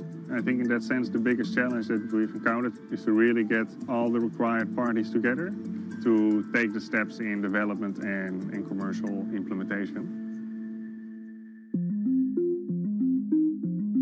HART's next plan is to build the European Hyperloop Center, an open testing facility which will include a 2.6-kilometer test track. And the company hopes to test travel speeds there at up to 700 kilometers per hour. Virgin Hyperloop is also racing to construct the first commercial Hyperloop route, with projects in various states of development in India, Saudi Arabia, and the United States. Recently, the company announced plans to build a Hyperloop certification center in West Virginia, which will include a 6-mile-long test track. Proving the technology here will be crucial if Hyperloop networks can find a home among infrastructure investments that the Biden administration hopes to make.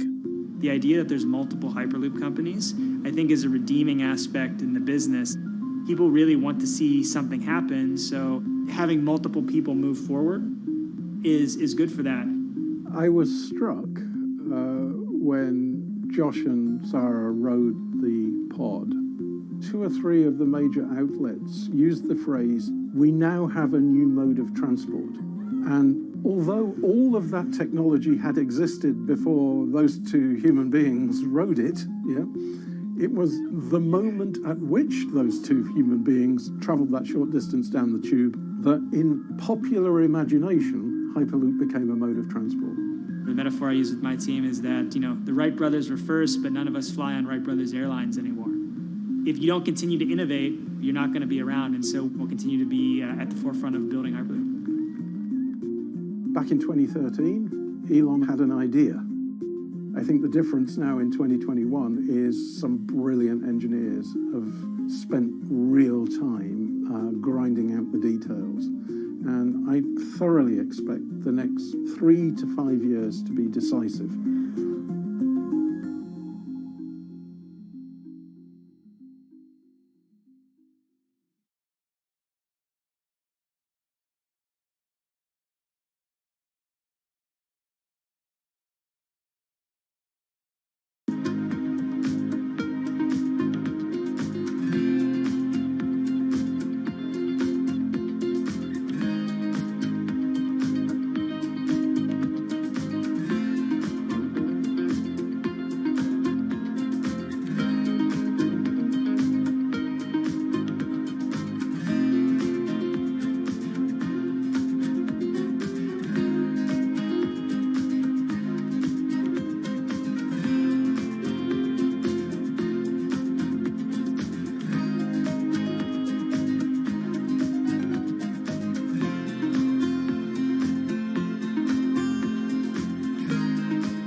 This week, how hydrogen can transform our energy usage.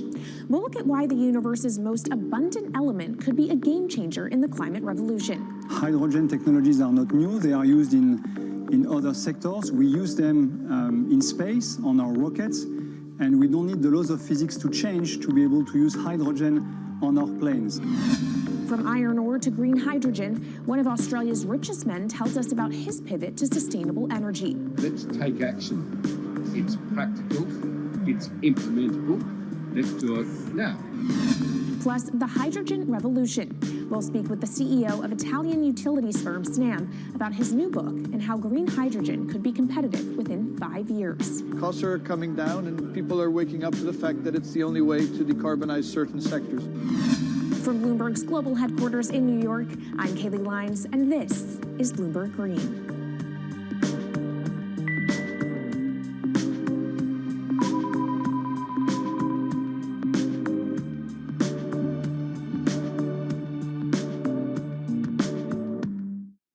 It's a new year, so here at Bloomberg Green, we're highlighting new solutions in the fight against climate change. And one of those is as old as the universe itself, hydrogen. It's the simplest element around, but could well be a game changer when it comes to turning around our dependence on fossil fuels.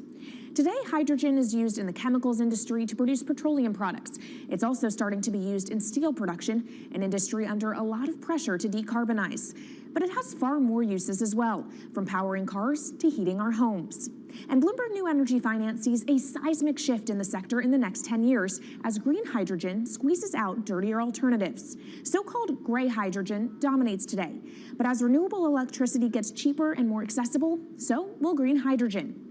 In this week's edition of Bloomberg Green, we'll explore what this push into hydrogen means for tackling climate change. We'll hear from Australian billionaire Twiggy Forrest about his pivot from iron ore to hydrogen, and we'll also speak with the CEO of Italian utility company Snam about his book, The Hydrogen Revolution.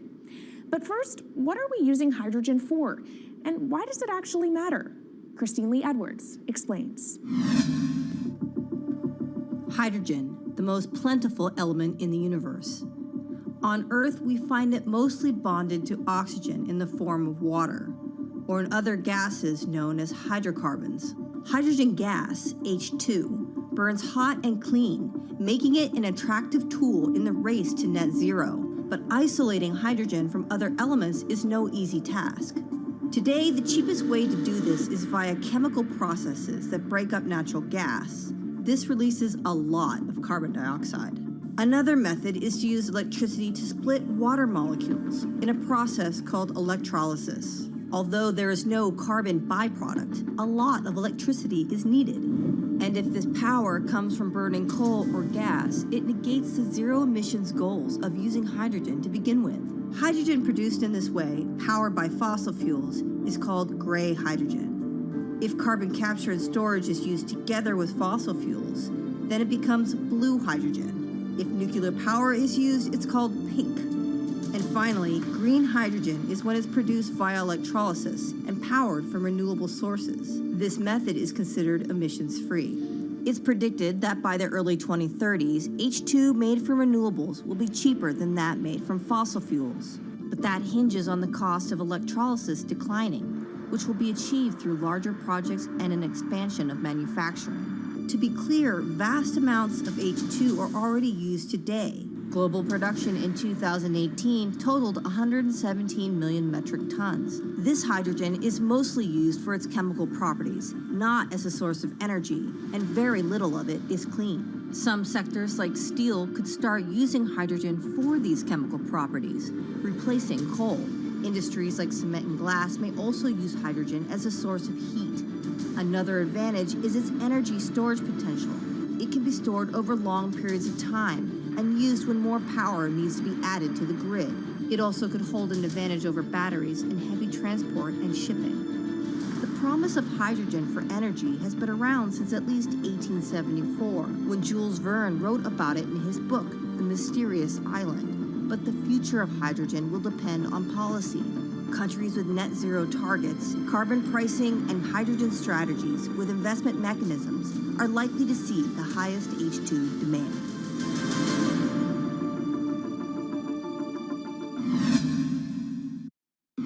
That was Bloomberg's Christine Lee Edwards explaining what hydrogen means for the energy transition. But how are businesses approaching the sector? Well, one of Australia's richest men is making a big play into hydrogen. Andrew Forrest, better known as Twiggy, made his fortune from iron ore, being the chairman, former CEO, and major shareholder in Fortescue Metals, one of the world's biggest miners. But after having made over $10 billion in profit from the metal in the last fiscal year, Twiggy wants to transform Fortescue into a clean energy company. He's been scouring the planet in search of investment opportunities in hydrogen and renewables. The firm plans to allocate up to 10% of its annual profits for green energy investments and is exploring projects across the globe, from Indonesia to Argentina. Francine Lacqua caught up with Twiggy Forrest. There's only one type of clean hydrogen, all the rest is dirty. Yeah. That is green. If you just say green hydrogen is clean, the rest is dirty, then you've actually nailed it. And, you know, anyone else who produces any other rubbish, any other argument, just look them there and say, why is global warming accelerating if anything you're saying is true? And then you'll know, actually, it's greenwashing. Yeah, but there's a lot of greenwashing because I keep on being told it's a transition. We can't just, make the transition at a click of a finger. So what are we doing wrong? What can we do better? I don't remember the personal computer having to transition the typewriter. I really don't remember that. I don't remember the smartphone having to transition the pocket calculator and the old landline. You know, its transition line is complete rubbish. The lie got put to it 2 days ago when JCB, a really loved British company, every right for the country to be part of JCB, and Fortescue, holding a bit of a similar reputation, fantastic track record, everyone's done super well from Fortescue, huge balance sheet, super strong. When those two companies got together and agreed a $7 to $9 billion US agreement per annum, right, then that's a real wake-up call to say, hang on, green hydrogen is obviously commercial now. You know, every other form of fossil fuel hydrogen, you know, it can compete with it on price, it can probably lose on price, but what we know, it is cooking the planet. And only green hydrogen zero methane, zero carbon in the supply chain. Don't worry about the molecules in the supply chain. But at the moment, we're not even phasing out coal, if you look at the G20 communique. So we have a long way to go to talk about only using green hydrogen. Yeah, so look, I have a call, which I'd like to make now, that the world should not fund any more coal-fired power stations, coal mining projects, ever. We should wind them down as quickly as possible because they are cooking the planet just like grey and blue hydrogen is cooking the planet. Yeah. You know, hydrogen, which is not made from renewable electricity, is releasing 10 to 16 times more carbon, let alone the methane, which is worse, than it is hydrogen. So we've just got to stop doing things which are self-harming under the guise of greenwashing. So why are leaders so slow? Even if you look at the appetite for ESG investments, they're growing exponentially, so are emissions. So where are we allocating capital? Okay, so take the recent G20.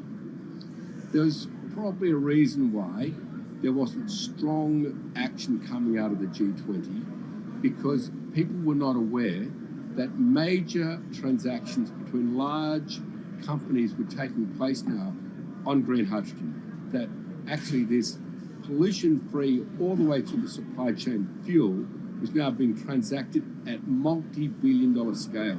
If they'd known that, I don't believe any sovereign leader or any energy minister or climate change minister could not take ultra seriously that green hydrogen is now here to stay. It's broken through. History has been made. It will never go back. Okay, what is the one thing that you would tell leaders today and business leaders? How do we transition faster than what we are now because we're at real risk of missing our targets? Oh, so that's really simple. You stop funding, you stop subsidizing, you stop using money into fossil fuels. It could be carbon sequestration, it could be fuel rebates, could be anything. Hundreds of billions of dollars getting ashed while we ash the planet on fossil fuel subsidies. Because we haven't had that renewable electricity, we haven't had that green hydrogen, we've kind of been pushed down. It's all sorts of excuses. Oh, it'll never be commercial, it'll never be supplied in the quantities we need it, you know, blah, blah, blah. Now we know, let's take action. It's practical, it's implementable, let's do it now. Okay, if we do it now, is there going to be a shock to the energy system? Is there going to be a shock actually to economically? And is it worth, you know, not talking about transition, just going from A to B? Yeah, it's a fantastic question. A to B is the solution. Let fossil fuels do what fossil fuels do. Just burn their coal, burn their oil, burn the gas. At least they're pumping up carbon and methane into the atmosphere, honestly. Well, not that honest because they don't measure methane, which is 90 times worse than carbon. But at least the carbon is being done honestly. Encourage the green hydrogen sector to come in really fast. Okay, it's there. There's renewable power all over the world. We now know how to make electrolyzers much cheaper, like 25% of the original cost. We know how to do that now. We don't have an excuse to get into it. Does it need to be cheaper than oil and fossil fuel for it to be viable worldwide? Well, right now it is. Okay, so let's just swallow that bit of financial data. Right now it is cheaper, and it's getting more cheap. It's the only fuel you know of which is declining in value. You don't have enough of it, right, to power the world? Yes. That's only because we haven't had policies to support it. If we had policies to support it 5-10 years ago, it would be everywhere. You'd see the global warming budget start to come down. Now, we've got 5 or 10 years to make a huge difference. I need policy leaders all over the world to appreciate now, okay, big business is transacting with green hydrogen in multi-billion-dollar agreements. We now know it's here and it's here to stay. Let's spread it everywhere. Coming up on the program, the hydrogen revolution. We'll speak with the CEO of Italian utility firm Snam about his new book and why he thinks green hydrogen will be competitive in just 5 years. Plus, how are airlines working to become more sustainable? We'll look at how Airbus plans to step up in the climate fight. This is Bloomberg Green.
From Bloomberg's World Headquarters in New York, I'm Kaylee Lines, and this is Bloomberg Green. What will the world look like in 2050? Will global temperatures have stabilized, electric vehicles be abundant, and solar and wind power homes around the world? According to Marco Alvera, the CEO of Italian energy company Snam, that vision of the future could be a reality. And he says that hydrogen will pave its way. As he tells it in his new book, The Hydrogen Revolution, Alvera's moment of reckoning came in November 2018 when he tasked the Snam Scenarios team with studying how Europe could reduce its CO2 emissions to zero by 2050. Looking through the results of the study, Alvera said he was struck by how much hydrogen was in Europe's energy mix by that year. Beyond the abundance of hydrogen, the Snam model also predicted that it would be the cheapest form of decarbonized energy for many sectors, and that it could be cheaper than today's prices for oil, coal, and nuclear power. Our Maria Tadeo spoke with Alvera at COP26. It's happening all very fast. We see the cost of hydrogen coming down a lot. Hydrogen will play a big role in the energy mix. I don't know if it's going to be 15 or 25% of a fully decarbonized energy system, but it's going to be big. Costs are coming down, and people are waking up to the fact that it's the only way to decarbonize certain sectors, so-called hard-to-abate sectors. And you say it's the only way and the costs are coming down. Where do you see prices moving? Because a lot of the reticence at times has to do with the pricing, that some argue, well, it's still not the cheapest option on the market.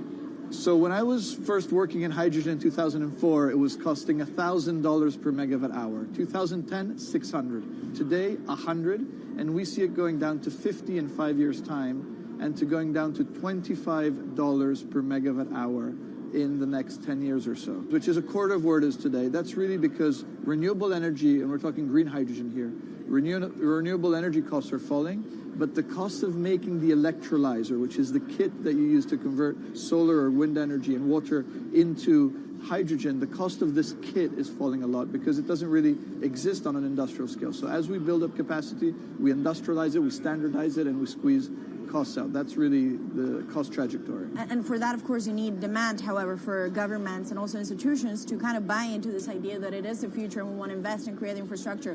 What are they telling you? When you speak to governments, when you speak to officials, are they keen on this? They're very keen. So the Department of Energy shares our view in the States of getting to below $1 a kilo, which is $25 a megawatt hour. The European Union has a hydrogen strategy, which is very clear, and several member states have the same. Chile wants to export a lot of hydrogen. China's big on hydrogen. Australia is very big on hydrogen. Japan is blending already hydrogen. So I would say the world is now really focused on this because it's the only way to store energy for a long period of time economically is to convert it into either a liquid or a gas.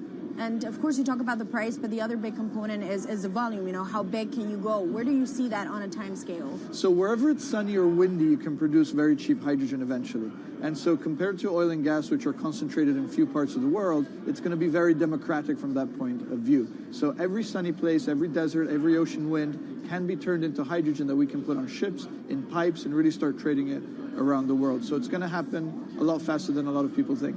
So, and when you say a lot faster, what is that in time? As I said, $50, which is essentially oil parity within 5 years. And then, depending on how quickly we ramp it up after that, we could get to $25, which is coal parity before the end of the decade. And in big scale. In big scale, because once you get to coal parity, that's the only way we're going to get China and India to stop burning new coal. We have businesses in China and in India, and I see a lot of hydrogen development, a lot of renewable development in both countries. The India announcement was incredibly strong on 2030. Some people were upset about the 2017 net zero deadline, but when it comes to 30, he announced a big commitment to get to 50% renewables. Were you surprised by it? I was surprised that they would make it so explicit, and even the net zero is a big thing for them. And so I think it will happen faster than 2070 because of the falling cost of renewable and hydrogen. India's burning 80 gigawatt of oil, of diesel, to keep the lights on. So there's an immediate opportunity there, and we're very interested in working in that country. And with regards to China, perhaps the fact that we haven't really seen them active, I guess the diplomats are working on this, but we haven't really seen the leadership. It's going to be technology, it's going to be industry. I think China has committed to a net zero, which is very important. At the G20, China was clearly behind the 1.5 degrees. So I think a lot has been achieved between the G20 and COP, and I think what's really important is to see in the coming years how quick it's in our hands to make part of this happen in 5 years, or it could otherwise happen in 15, 20 years. It's about building the project. The capital is there. We saw how many trillions of dollars are already committed. What's missing is really the projects, and that's where companies like us step in. Marco Alvera, CEO of SNAM there, speaking with our Maria Tadeo. Let's turn now to the aviation industry. It's a big contributor to global greenhouse gas emissions, and it's under pressure to change that. In October, the International Air Transport Association, a trade body representing airlines, approved a target of achieving net zero emissions by 2050. To achieve that, many airlines in the US and Europe are looking to buy sustainable aviation fuel made from renewable sources like used vegetable oil. Initiatives like these are pushing plane makers to come up with some radical new aircraft that will eventually cater to our growing appetite for travel without hurting the environment. We took a look at how Airbus, the world's #2 aircraft manufacturer, is stepping up to the challenge. How long until we can fly emission-free? Airbus says it's more confident by the day it can be done by its 2035 target. Airbus's CEO spoke about its ambitions for hydrogen-powered planes at the company's summit in France. The physics works. Hydrogen technologies are not new. They are used in other sectors. We use them in space on our rockets, and we don't need the laws of physics to change to be able to use hydrogen on our planes. So every day we become more confident, but we think we need to have a plane, we need to have the right fuels, the hydrogen available in the right quantity at the right place at the right time, and we need the regulations to be ready. So we really need the work and the collaboration of many people around the globe to make it happen on time. But it could be a long wait until green passenger jets go mainstream. Larger aircraft with more than 150 seats are not expected to feature globally until about 2050. That means manufacturers and airlines today are under growing pressure to ramp up short-term innovations to cut their carbon. In the long term, meeting the ambitious plans for so-called green hydrogen means building a giant industry almost from scratch. To make that happen, British airline EasyJet is among those saying governments need to get involved and fast. Aviation's emissions over the last 3 decades leading up to the pandemic grew by about 80% to over 1 gigaton, and that's projected to double by 2050. According to Bloomberg NEF, about half of the airlines with the largest global market share have set net zero targets by that same date, nearly 3 decades away. Coming up, from blue sky projects to the bottom line. We'll speak with our Bloomberg NEF expert Meredith Annex and dig into their models about how hydrogen fits into the future energy mix. This is Bloomberg Green.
Bloomberg's World Headquarters in New York, I'm Kaylee Lyons, and this is Bloomberg Green.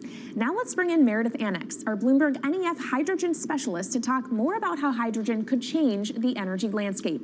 So Meredith, what place do you think hydrogen is likely to have in the future energy mix globally? Hydrogen's this incredible solution for us as we look to decarbonize because it's a perfect solution in areas that are hard to electrify. So where we like to think about hydrogen playing a role, it's in things like heavy industry, especially where you need a feedstock as well as energy source, and in things like dispatchable power, long-haul transport, maybe even shipping and aviation. That sounds great that it can be used for such diverse industries. At the end of the day, though, how much is this going to cost? Well, that's the amazing thing about hydrogen, because depending on how you make it, it can actually see significant cost declines in the future. So when we're talking about clean hydrogen, we usually mean green hydrogen produced from renewable electricity. And in that case, your hydrogen is almost as cheap as the renewables that are used to make it. So if you're in a place with really good renewable resources, you'll be able to have cheaper hydrogen. But even in places with less good resources, we think that hydrogen can be cheaper than $1 per kilogram, which is the price of unabated hydrogen today, and around $8 per million BTUs for those who prefer to think in energy units. And that can be achieved anywhere in the world by 2050, we believe. All right, so let's talk about kind of the pros and cons list. I don't know where cost fits into that, but what are the advantages to hydrogen over other renewables, and then what are the drawbacks? Yeah, main advantage is the fact that hydrogen can serve roles that electrons struggle with. And that's things like seasonal storage, for instance, or just anything where you need storability, where electrons are harder to store, hydrogen is going to be easier. That also leads to a downside, though, because hydrogen is less energy dense than the usual things that we use for storable energy today, like coal or oil or natural gas. So you will need more volume of storage to handle the same amount of energy. Let's talk about the viability as well and how it may differ in different geographies. What is your view on that? Yeah, so for green hydrogen, again, from renewable electricity, really places with the best renewable resources, things like Latin America or the Middle East, even Southern Europe, have really, really good potential for producing hydrogen. And then when you're looking at blue hydrogen, which is produced from natural gas or coal with carbon capture and storage, we do see that becoming more expensive than green hydrogen in the future, especially as renewable electricity costs come down. But that can be a viable option in places like the US Gulf Coast or Russia, where you've got good geological storage for the carbon, as well as ample natural gas that's quite cheap. All right, great breakdown. Thank you so much to our Meredith Annex, our Bloomberg NEF hydrogen specialist. And of course, you can get more from the Bloomberg NEF team on the terminal and online. And they've recently done a podcast called Hydrogen 101 as part of its Switched On series.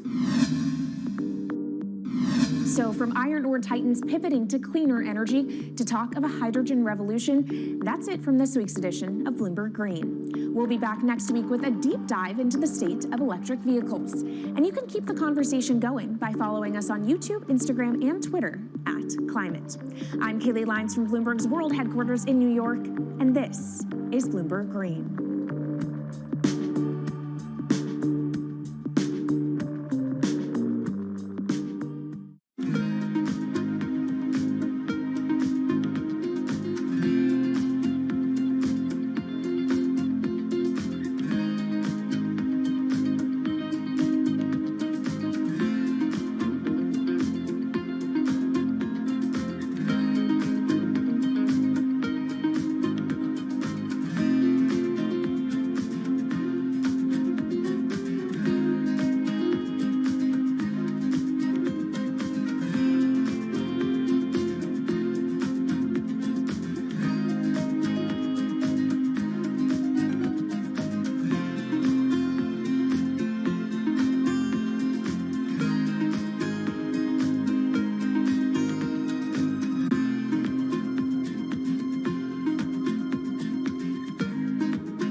HD2 Brookline, Boston, WNBP Newburyport, KNEW Oakland, KOSF 103.7 FM HD2 San Francisco, and Sirius XM Satellite Radio Channel 119.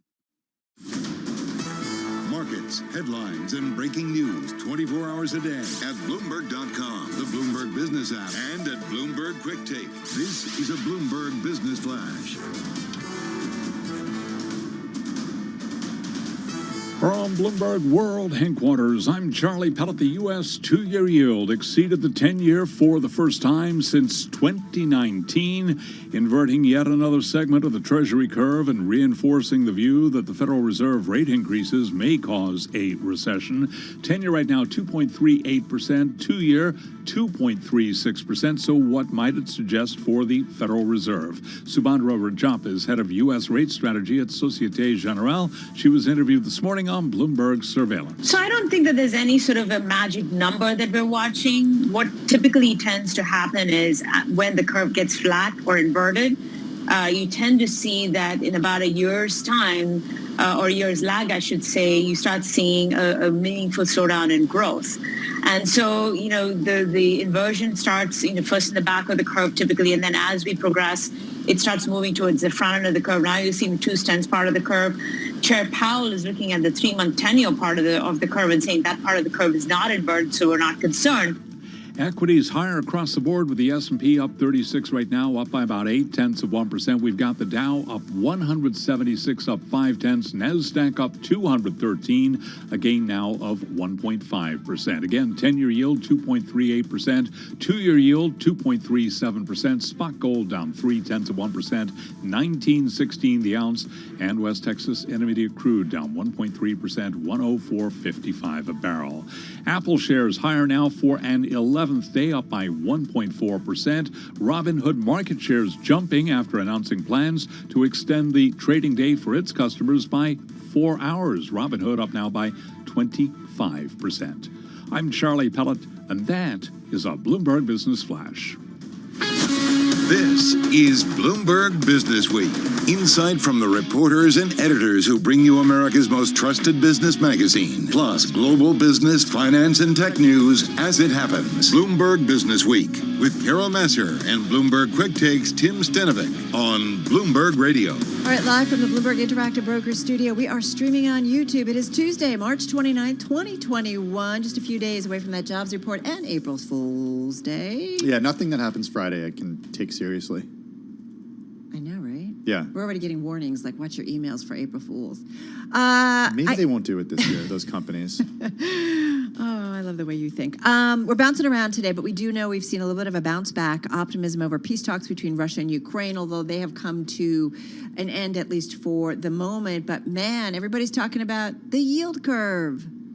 Yeah. Oh, Tim, apparently you're not. Well, I am, but, Katie Greifeld is going to be joining us in just a few minutes, and that's where we're going to go with her, because it seems like equities really don't seem to care, Carol. All right, and should they be? So we're going to get into that in just a moment. We're also going to get the latest on the war. We're going to also hear from the Uber CEO. Looking forward to that conversation with our Emily Chang. Yeah, Dara Khosrowshahi sitting down with her in just a bit. We've also got the details on an ambitious data probe that highlights how dependence on one country could pose risks for the quality and supply of critical medicines. This a timely one as we continue to deal with the pandemic. Global supply chains, plus the Instagram rival that's taking over college campuses. And then we've got Naomi Allen. She's co-founder and CEO of Brightline on her business, and also a recent funding round led by KKR. And today's big take, a really interesting one. A plastic bag's 2,000-mile journey shows the messy truth about recycling. This story has it all: travel across a continent and some trackers that they put inside plastic bags to find out where they go. Can put a tracker inside everything. We've also got some earnings after the close: Lululemon, Chewy, Micron, RH. So much to get to. Let's get to it and the market drivers report. And let's set the Business Week agenda on this Tuesday. Katie Greifeld, she's Bloomberg News senior markets reporter at Bloomberg, also Bloomberg Quick Take co-anchor, co-hosting with Tim. They do this extravaganza at noon every day, and it's like, you got to watch it. It's really fun. We have a good time. I can tell. Yeah. How could you not have fun with Katie?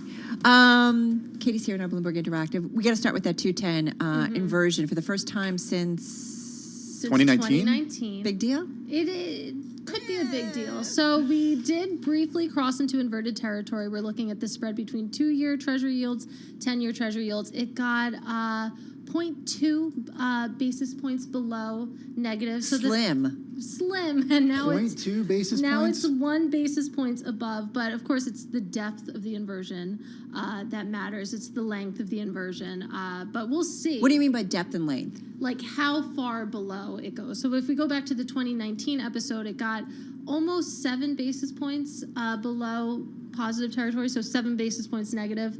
We're obviously not there yet. Right. And that recession signal actually ended up being on point. Of course, that was because of COVID. So some people want to call it a false. Right, because how could the bond market have seen COVID coming in 2019? I mean, that's where the smart money is.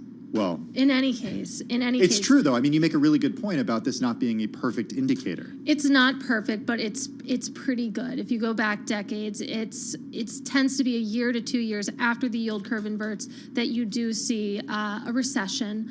We will see how deep and how long this inversion goes. Again, we are out of inverted territory right now, but this has been the market consensus that we're going to see an inversion. How long and how deep the inversion is, does that indicate how long and how deep the recession is? Is there any correlation? There probably is. I don't have the numbers right in front of me. And I mean, people will quabble over this for, decades to come. Because again, Fed research, it doesn't actually so much focus on the 2s, 10s or the 5s, 30s curve, which is what the market likes to watch.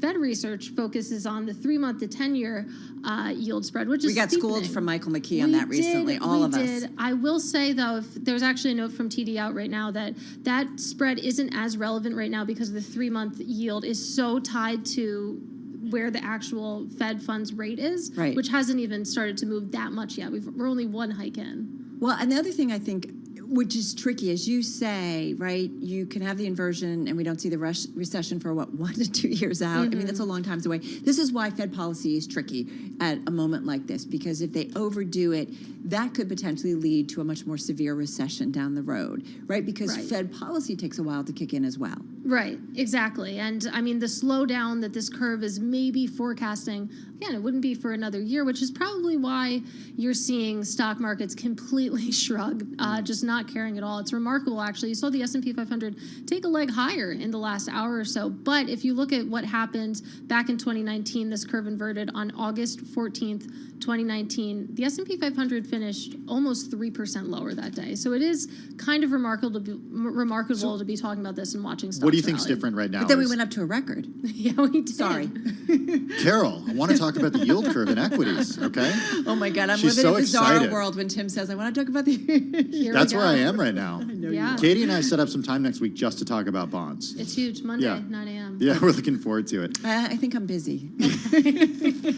So Katie, why do you think, why does the equity market think this time is different? Is it because it's overshadowed by macro news? It's a really great question. I mean, there's a number of reasons for the yield curve to be doing what it's doing that maybe aren't necessarily recessionary related. I mean, for what's weighing on the 10-year yield relative to the 2-year yield, of course, the 10-year yield has been screaming higher. But remember, treasuries are the world's safe haven. So if you see a rush for protection, it tends to be in longer dated treasuries. And of course, you have a Fed that is signaling it's very adamant it's going to fight inflation right now. That is obviously pressuring the front end. And then in terms of specific equity market factors, I mean, I've been asking people this for weeks. Why are stocks bouncing back right now? I mean, you got to look at earnings estimates. They're actually starting to move higher.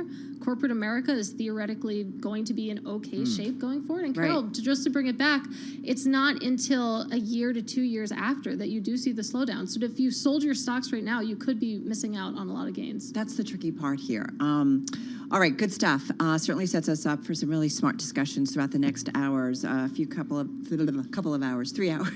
I don't know where you're going. I'm just drinking water, too. Katie Greifeld, thank you so much. Bloomberg News, senior markets reporter, Bloomberg Quick Take co-anchor. There's a yield curve inversion, and I get just flustered. We got to do the bite of the day. Yeah, it's one number that tells us a lot. Today's number, Carol, 341. Chris Rock's comedy tour sales surging, according to ticket reseller TickPick. Say that 5 times fast. TickPick. After the comedian's slapping by Will Smith on the Oscars stage drew global attention. Tour ticket prices now cost a minimum of $341 on TickPick, up from a minimum of